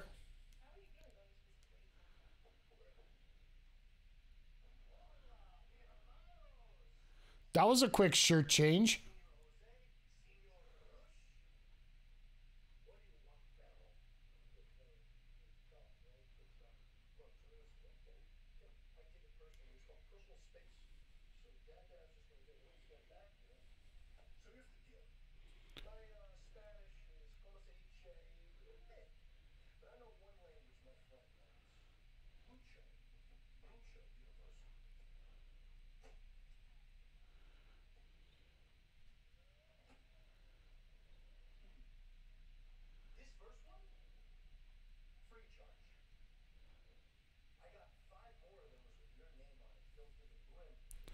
Watch this, they're all worth 10 cents.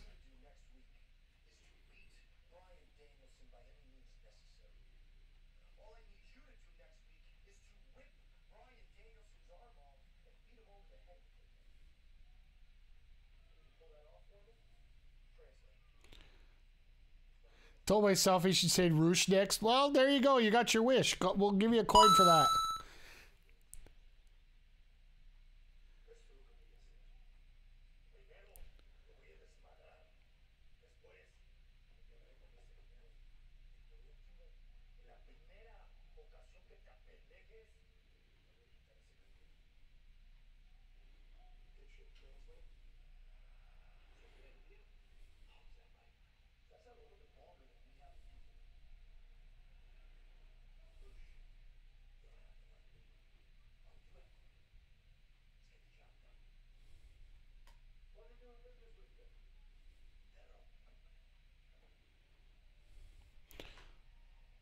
Hell, I would have done that for that money.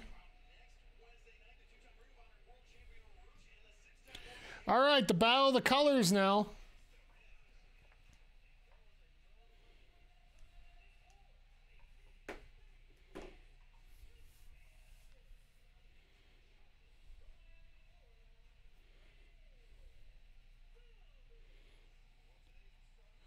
I thought Preston was Battle. There's a lot of people you could call Pato, and I do believe that means dog. My dog. So it could pretty much fit up anywhere there.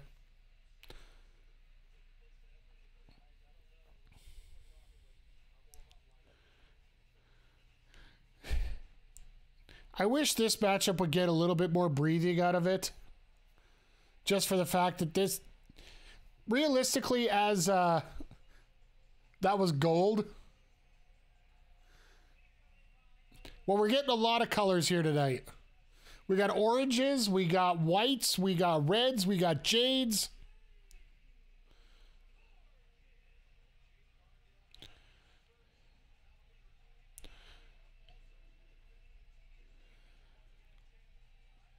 No, I love the promos by MJF, how this is getting over without him actually having to deal with Danielson all the time.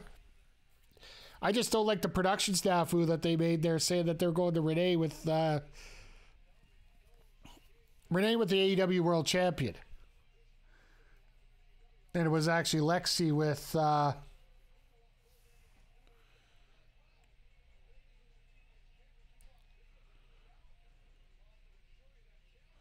Oh, and here we go.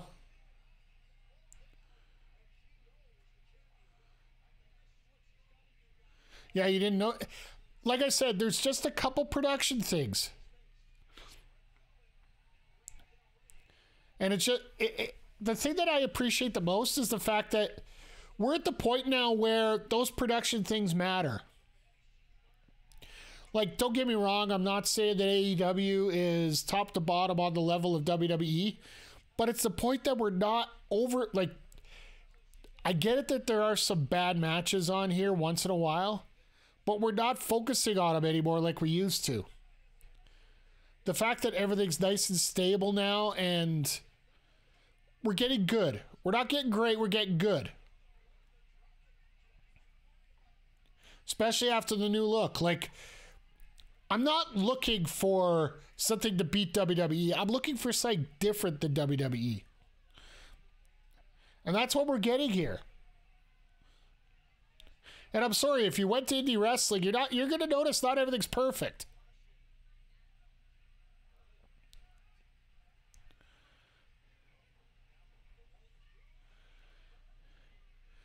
That was horrible, Aubrey. There's only one shoulder down.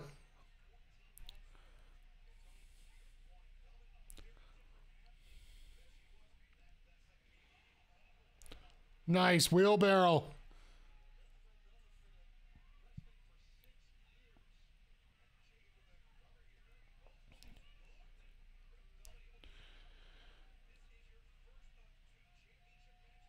That was close. I will say that. I liked how that wheelbarrow turned out there.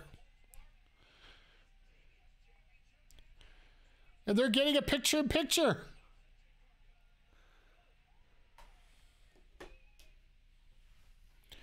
Please don't be that second match ever that ends on the commercial break.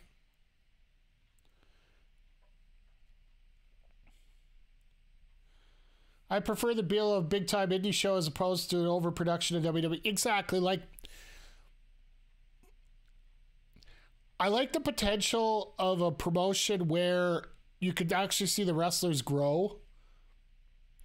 And you almost feel like they're coming up with the ideas, they're coming up with the matches, they're coming up with the storylines. While everything just seems so cookie cutter, has to fit in a certain hole, certain place, certain everybody. Everything's got to be absolutely perfect for it to work. There are different standards for WWE than there are for AEW. I will definitely hedge my bets on that. With the fact that there are different standards, everybody expects a lot more out of WWE. And also WWE gets a lot of extra credit because of everything that they've done before. But at the same time, I'm not sitting here saying that this is a waste of my time watching this. I have been saying that for Raw, and I have been saying that for SmackDown for a while. Outside of some big bullet points or some big matches. Like this past Monday, I was on call for work, so I couldn't stream. That might have been the first Raw in a very long time that I would consider worthwhile watching the majority of it. In SmackDown, you just go into the Bloodline section, whatever that's done, you just see if you get a text alert from somebody when they come back. Oh, look at this by Jade. That is some serious trust from Red Velvet there. Like gorilla press over the steps. as she's walking up the steps, got her pressed over her head. Like, I don't care how small Red Velvet is compared to Jade. That is a very impressive feat of strength. But it does suck that the momentum of this... Shut up, computer. It sucks that the momentum of this whole feud with Red Velvet, Jade Cargill, that had to get delayed because of a death of a person close to Jade. I'm not remember exactly who it was, but she had to take some time off to take care of family issues and whatnot, so that's my biggest pet peeve since I've been giving WWE a shot in the past few weeks. I don't like the on-screen graphics during entrances, and many entrances are way too long. I fast through most of them. I will say this, the entrances are meant to be a way to get yourself over. And that's an old trope from for years. They get to show a lot more personality just on your ring entrance than you do on your nice pub kick, and it actually worked right. That's the other thing that we can talk about here when it comes to WWE. Everybody talks about the WWE style. Oh, and Kiera Hogan.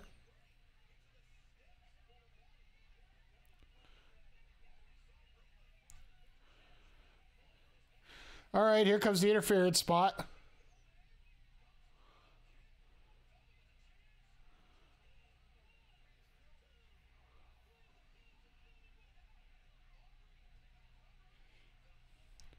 Aubrey, Jesus. I will say this. I understand where they were going with that spot, but Aubrey's there a little bit too long.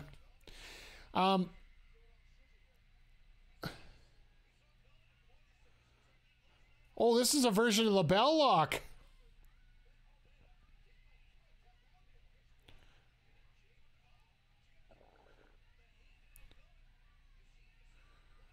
No way. You're not going to get a... Oh, no, she's picking her up for a power bomb. But in the WWE, they have their WWE style. Like, everybody wrestles the same way. So the only way you could get yourself noticed is through that... uh-oh, here it is. Flip up. Flip around. Hooked up. Good night.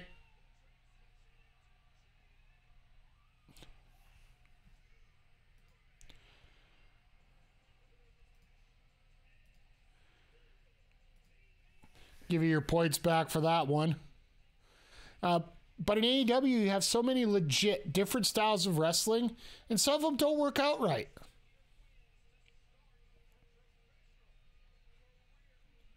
Some of them blend well, some of them blend like... how can I explain it best?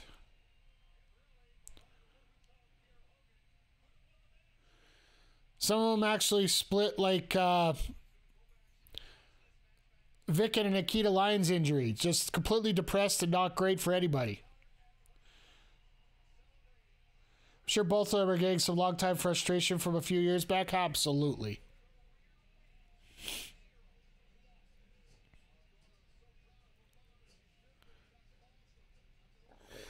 It's funny because she's so happy. You can't tell if her kid's over happy or just doesn't want her face being shown to the camera.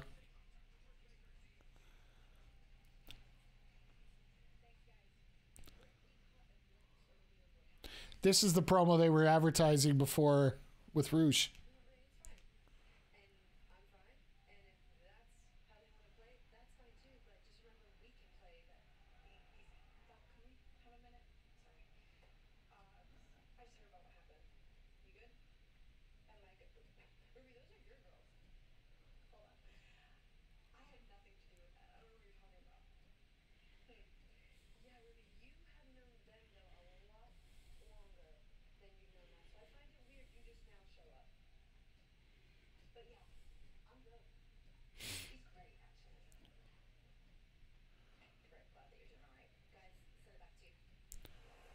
So Ruby's tried to play the card of she is with Jamie and Britt, and they don't want to buy it. So that's how they're going with that. Okay, we'll see how this develops here. It's going to be interesting to see how they set this up and how they're going to do it here. So, Mom and her cub, that's what it's about. I'll give you that, JJ. I appreciate it. I guess you're a little bit further behind than us on the stream here, so.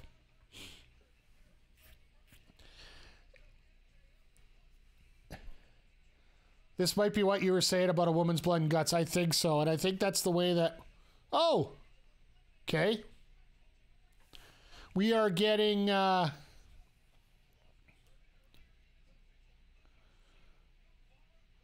let's just say there's going to be it's going to be a busy week on Dynamite next week.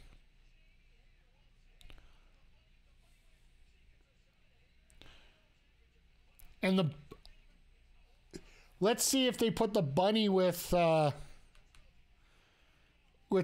and Tony. There's very well a way they could do that too. She's a former Impact girl, and Tony was there for a little while.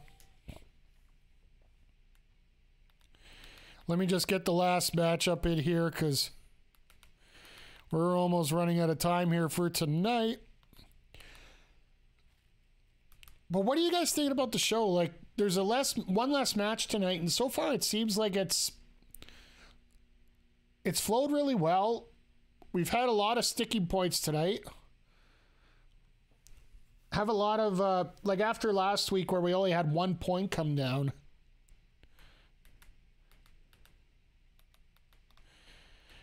It's like tonight we're getting a few bullet points setting it out a lot of matches, and next week might end up being that home run kind of show that we were talking about that they might need going into Revolution, or that turning point going towards Revolution in that way.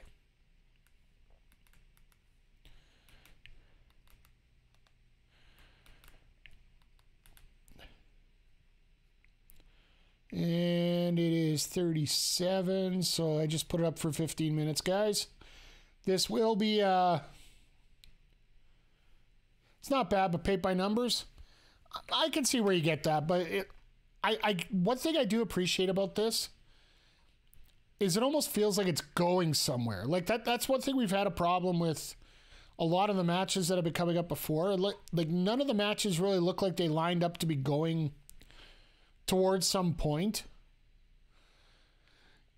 Even the Takeshita Brian Cage match, that plays off of what happened last week, and it shows that Takeshita's going to stick up for himself, but he's also going to stick up for Danielson, and then he comes out during the Danielson Thatcher match to take care of MJF. So that, to me, is also showing his position right there. So,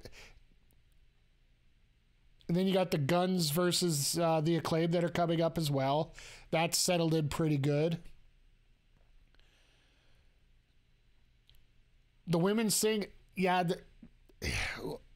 until they figure out what they're going to do with Jade to, I don't know whether to get the title off her or just get a feud going with her that actually you can grasp and deal with her. I know they had Kira Hogan out there, but she was out there so quick that nobody really got a chance to deal with the situation there and sort of digest what was going on. So, like, even if you could get to the point where you get to Kira Hogan to be one to take the title off Jade, that would be a big push for her.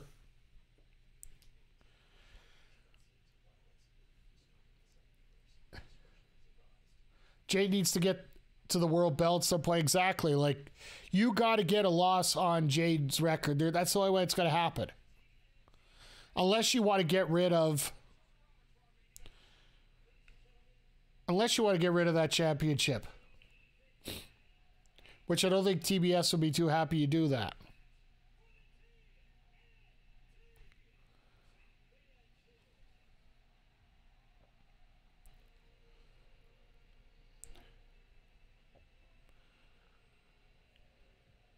Are they going to go full entrances here? Because we only got 20 minutes. Oh, there we go.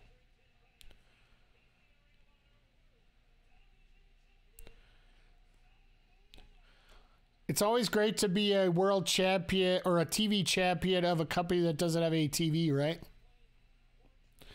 Maybe it's just me. Rest in pieces, Darby.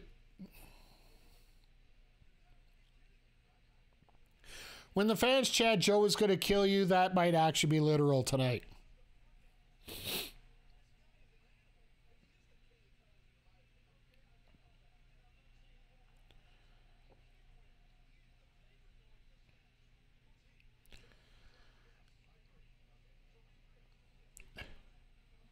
He could still win, but he going to die.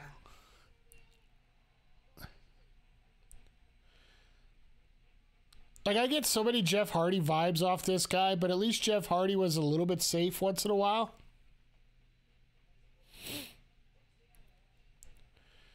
Like, I picture one of these days where Darby's literally going to show up and he's just got kinetic tape all over his body like he's a mummy.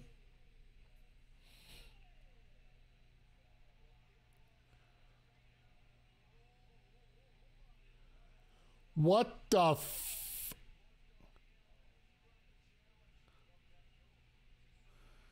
All right, no holds barred. Let's just wear a hoodie full of tacks.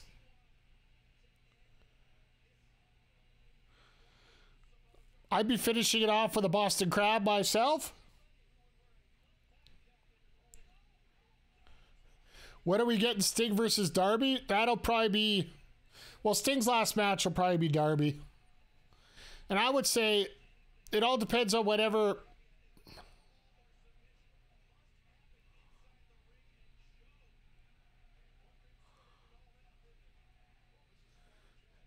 Joe is so smart.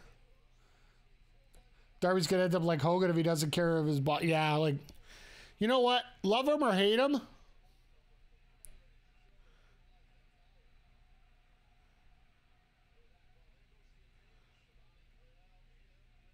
Well, he had the advantage for about 5 seconds there.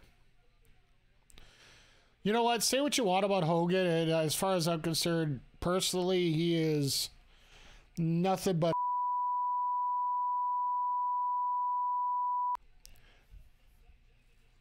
But nobody deserves to not have feeling in their lower body for sacrificing for this business.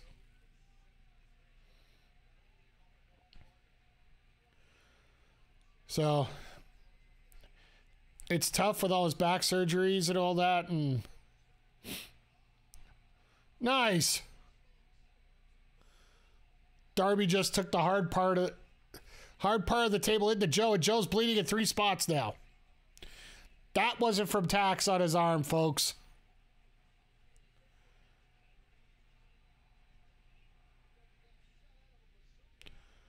Look at his face. That's not from tacks, folks.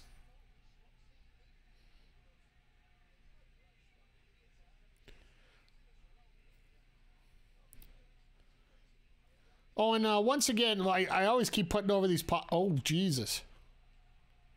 Darby landed on his feet. He heard everything, but he landed on his feet. That was impressive.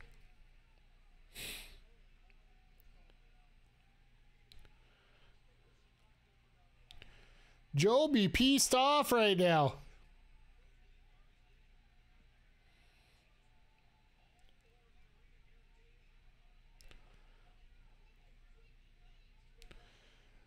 To be perfectly honest, this match is a pick'em.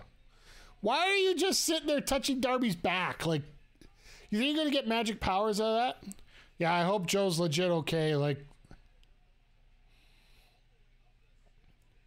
he ended up eating that table in a way that you're not supposed to eat it.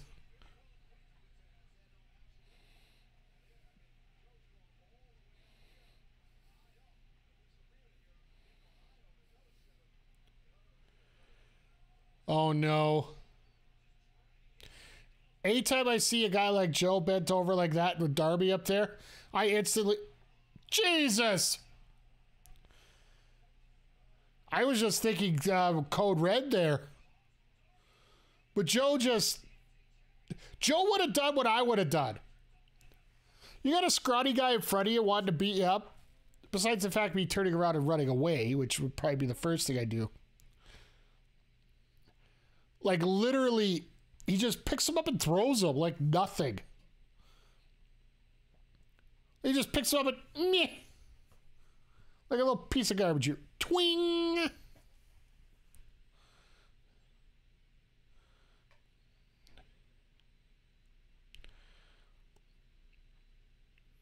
Like, realistically, if you're sitting back and watching a fight between these guys, not a wrestling match, but a fight, how do you ever expect Darby to win something like this?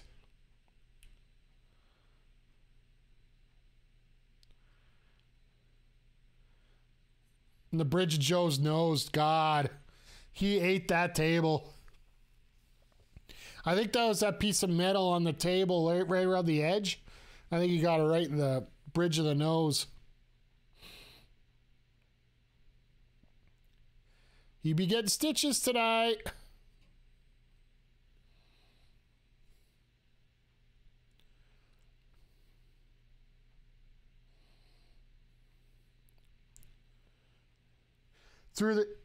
All right, I can see that. He threw the belt at him just to, you know, get some space. But he also did bring back the hoodie into the ring. I'm going to say this right now. If Darby's going to get the win, we're getting a coffin drop with the hoodie on.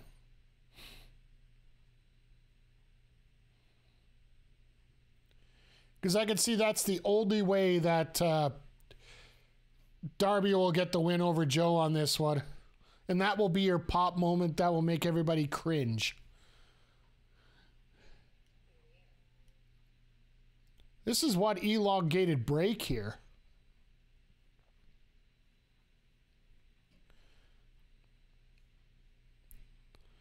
But I will say, I do enjoy, I know Picture in Picture took a little bit to get used to, not being a soccer guy myself, but this ends up being a very, I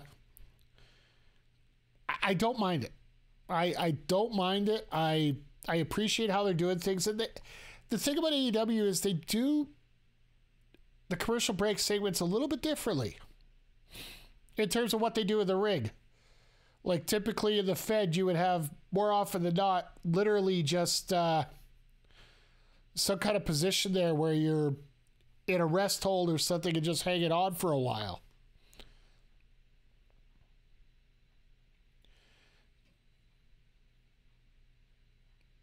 But with the timing that Joe has, he has a rest hold on just as they're coming out of commercial break. Go figure.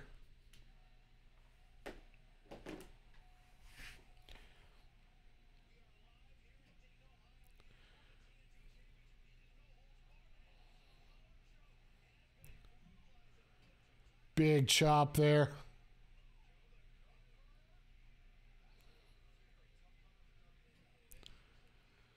Remember the late 80s, early 90s, they started making TVs where the TV itself did picture-in-picture, cutting-edge technology. I used to have one of those. Get this damn power slap off my TV.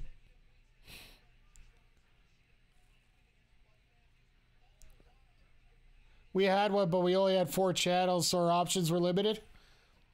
I actually got it to work where the main channel was my video game and the picture-in-picture was like if there was a hockey game on or something.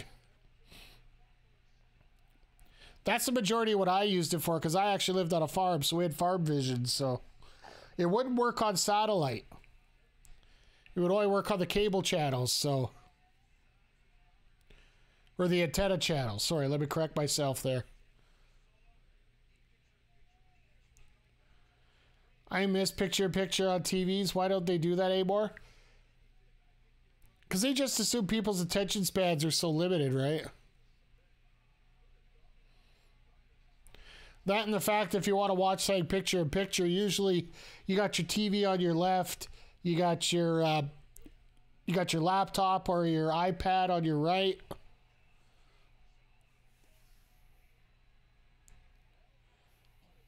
And even, oh geez, the refs even like, oh, that hurt.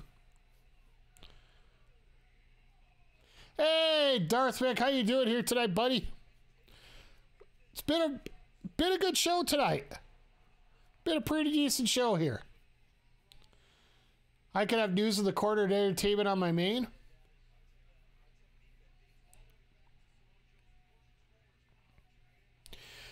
I totally see what you're talking about. Like, I know myself, like, I would always try and use it for video games whenever I could, just because I used to be addicted to NHL 93 on my Genesis.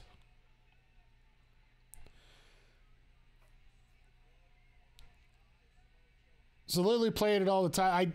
The other game I was addicted to was Street Fighter, but I always wanted to make sure I played it in arcade because I didn't want to screw up my toe. Telling the Foley boys to get the hell out of the way. I love this.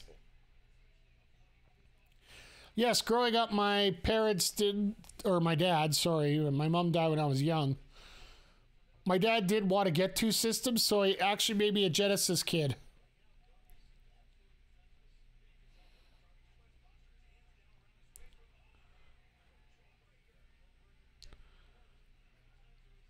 We would actually have to rent a Super Nintendo, which I would do regularly. I'd have to walk to town, which is about a mile and a half, rent it, bring it home. Instead of getting all the time to play for it, half the time I'm walking to go get it and back. That was a little bit of exercise that my dad wanted for me.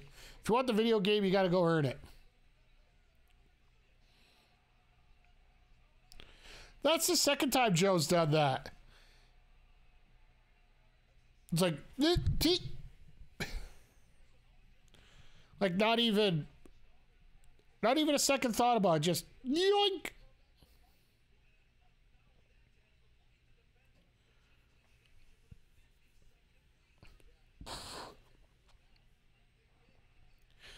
So commentary is putting over the weekly defenses that Darby is doing. I don't see enough jawbreakers these days. It's a smart move when you can use it, but the problem, the reason people don't use it a lot is because it looks like a stunner. I do understand the placement of the head versus on the head versus on the shoulder when it comes to it, but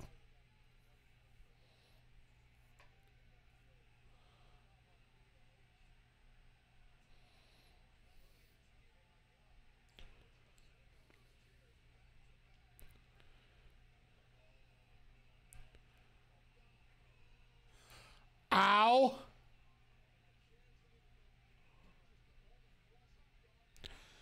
Well, stunner and cutter, either way. You can go both, right? Because a stunner you go down to your ass, a cutter you usually go down to you flatten out on.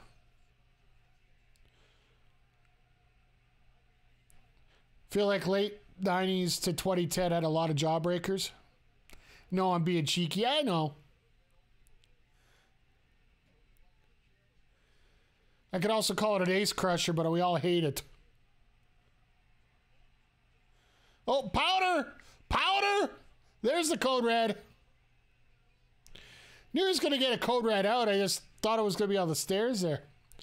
Grew up on a farm too. We were Nintendo only. The only rental store was a little mom and pop. They had like 10 Sega games, so no one would buy Sega systems because there was nothing to rent. Fair enough. All right, I told you guys this was going to happen. Darby's putting that damn hoodie back on. The one thing I will say is if this is a miss, the Coquita will not be put on because of the tax.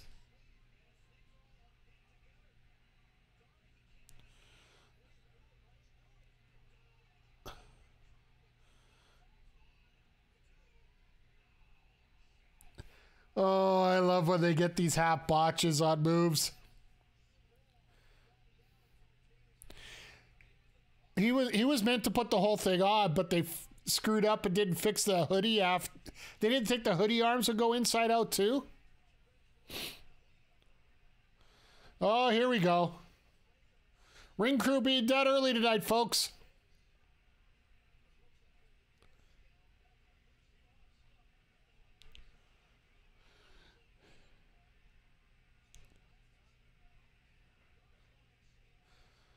I hope this... Why is he cutting the rubber? Like, seriously, all you have to do is pull. Like, folks, I haven't set up a ton of rigs in my life, but I have watched enough people do it. When it comes to they're like elastic bands after you get rid of that tarp rope there.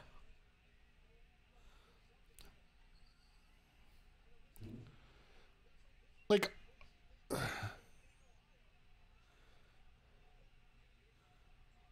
just yoink, yoink, yoink, yoink.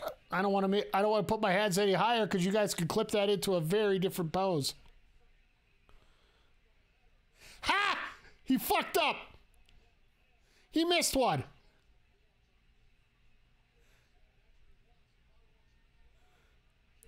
Well, folks, there you go. You get to see what a rig looks like tonight. Ha!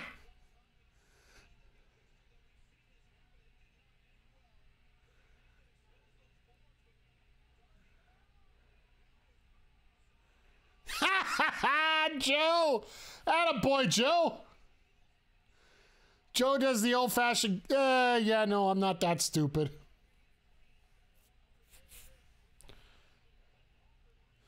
Muscle Buster by Joe on the exposed.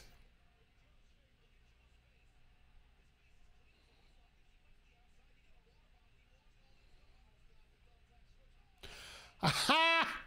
All right, Joe's had enough. Joe did his walk away. Yeah, right. So Darby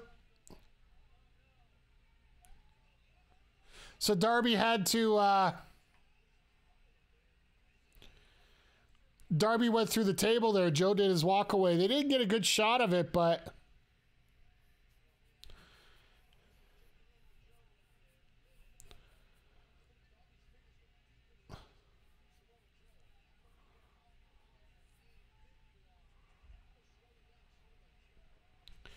All right, we got about 3 minutes left, so they got to get a crescendo here.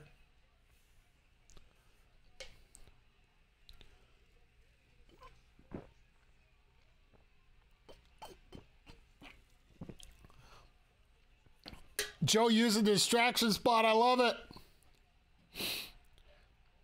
Ref, check my eye. Oh, never mind. Get it off of me. Super Muscle Buster.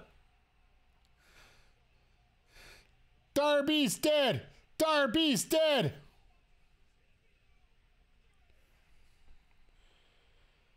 Wow.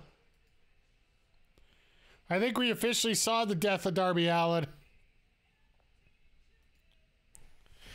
But they did have those built-in excuses.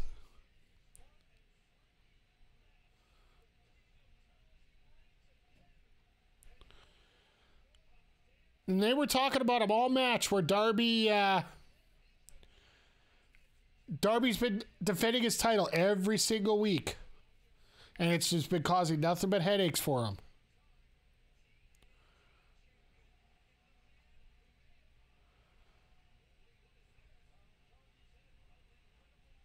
What is this?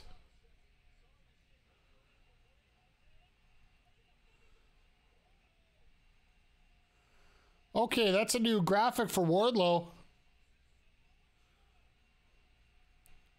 Wardlow's got a new haircut.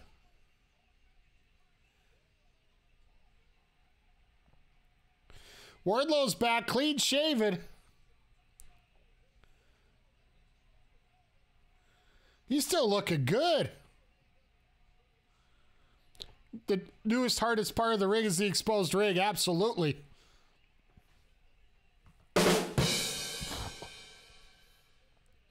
Going for the Powerbomb Symphony, and Joe says no.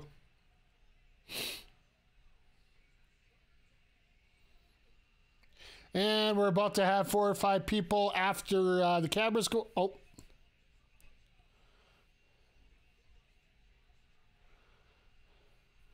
Yeah, they're going to go off air with that.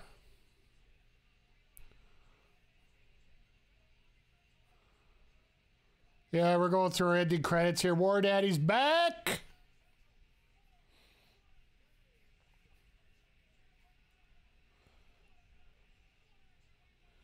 And the biggest kid gets thrown onto the rest of them. Attaboy. As we go off air. Gotta end on a positive spot, right? All right, well, overall tonight, I'd have to say that AEW Dynamite, like, I think we mentioned it earlier, it's not a home run show. It had a hell of a finish. That no DQ match really amped up the violence, and that super muscle buster off the top, that did a lot. Is Rampage live this week, or will they fix the ring before? From what I've seen, depending where they're taped, they might have actually taped an hour of Rampage already. Because what they typically do is they'll either do they'll do some before and they'll do some after, and Dynamite's sort of in the middle. So they very well could have already done Rampage, but well, we'll have to wait and find out and see. How was the Danielson-Thatcher match? Really well done.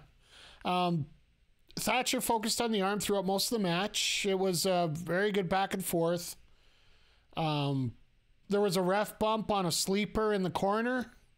MJF was about to come out, and Takeshita came out in a black hoodie and interfered to block out MJ and the MJF, and they fought to the back.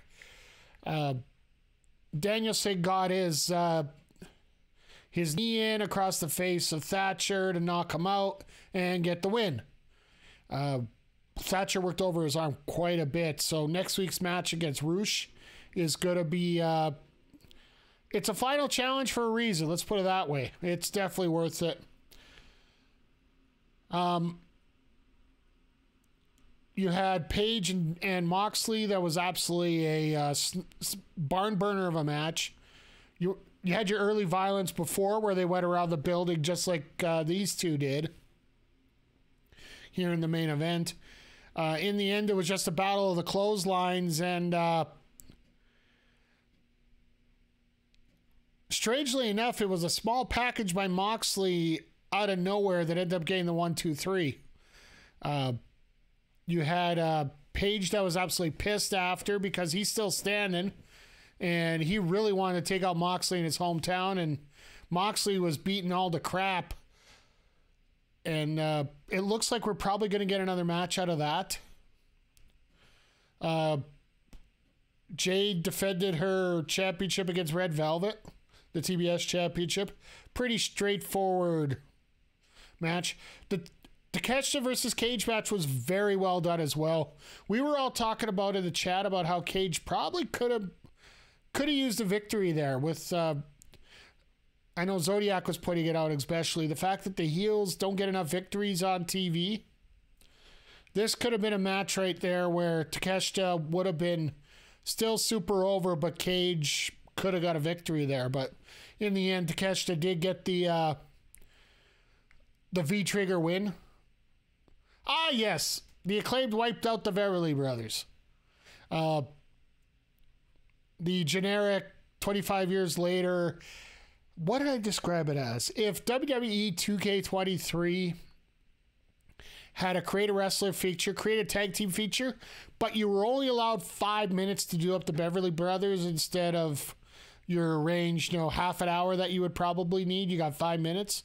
That's what you probably see out of this team that took out the Acclaimed. Then you had the Gun Club come out, have a little fissy fuss, and Billy Gunn actually ended up giving the Guns agreeing to the Acclaim getting a tag team championship match against the Guns, right? So that was, I think it was well done, and we can sort of see sort of a Swerve coming on here possibly. Speaking of Swerve, he'll be on Friday against Brian Pillman Jr., which will be good. You'll have the Elite in action on Friday against the Ferb Trio. And we're setting up to what I feel next week is going to make up for any kind of dullness or lull that we had here for AEW action on Dynamite this week. I know it was a lot. I know we said it was sort of a mellow week, a good week, a solid week. Nothing real horrible about it. But it wasn't bad, but it wasn't good. It wasn't great. I'd say it's a good solid in-between show. Like when you're trying to get your peaks and valleys. And this is like one of those, we're going to sit right in the middle here and get ready to go back up to the top. So, like not your typical 5 out of 5 show, but I would give it a solid 3.5, I would say, if I had to rank it out of 5. It's not horrible. It's not great, but I would lean more towards great than I would horrible. So give it about a 3.5, I would say. Do yourself a favor. Go out of your way to see the main event. Takeshita versus Cage, you probably want to check out. Danielson Thatcher, you want to check out. Moxley and Page, I got a feeling you could just sit around and wait for the next one, because this one still has a feeling of not being finished. So, and then the women's match, it just, because Jade, we talked about it earlier, since Jade had to take that time off for death close to her, we just ran into a situation there where it feels like they're trying to pick her back up again when they had her red hot in a situation where they could have played out this feud and got the title off her to move her on to bigger and better things. So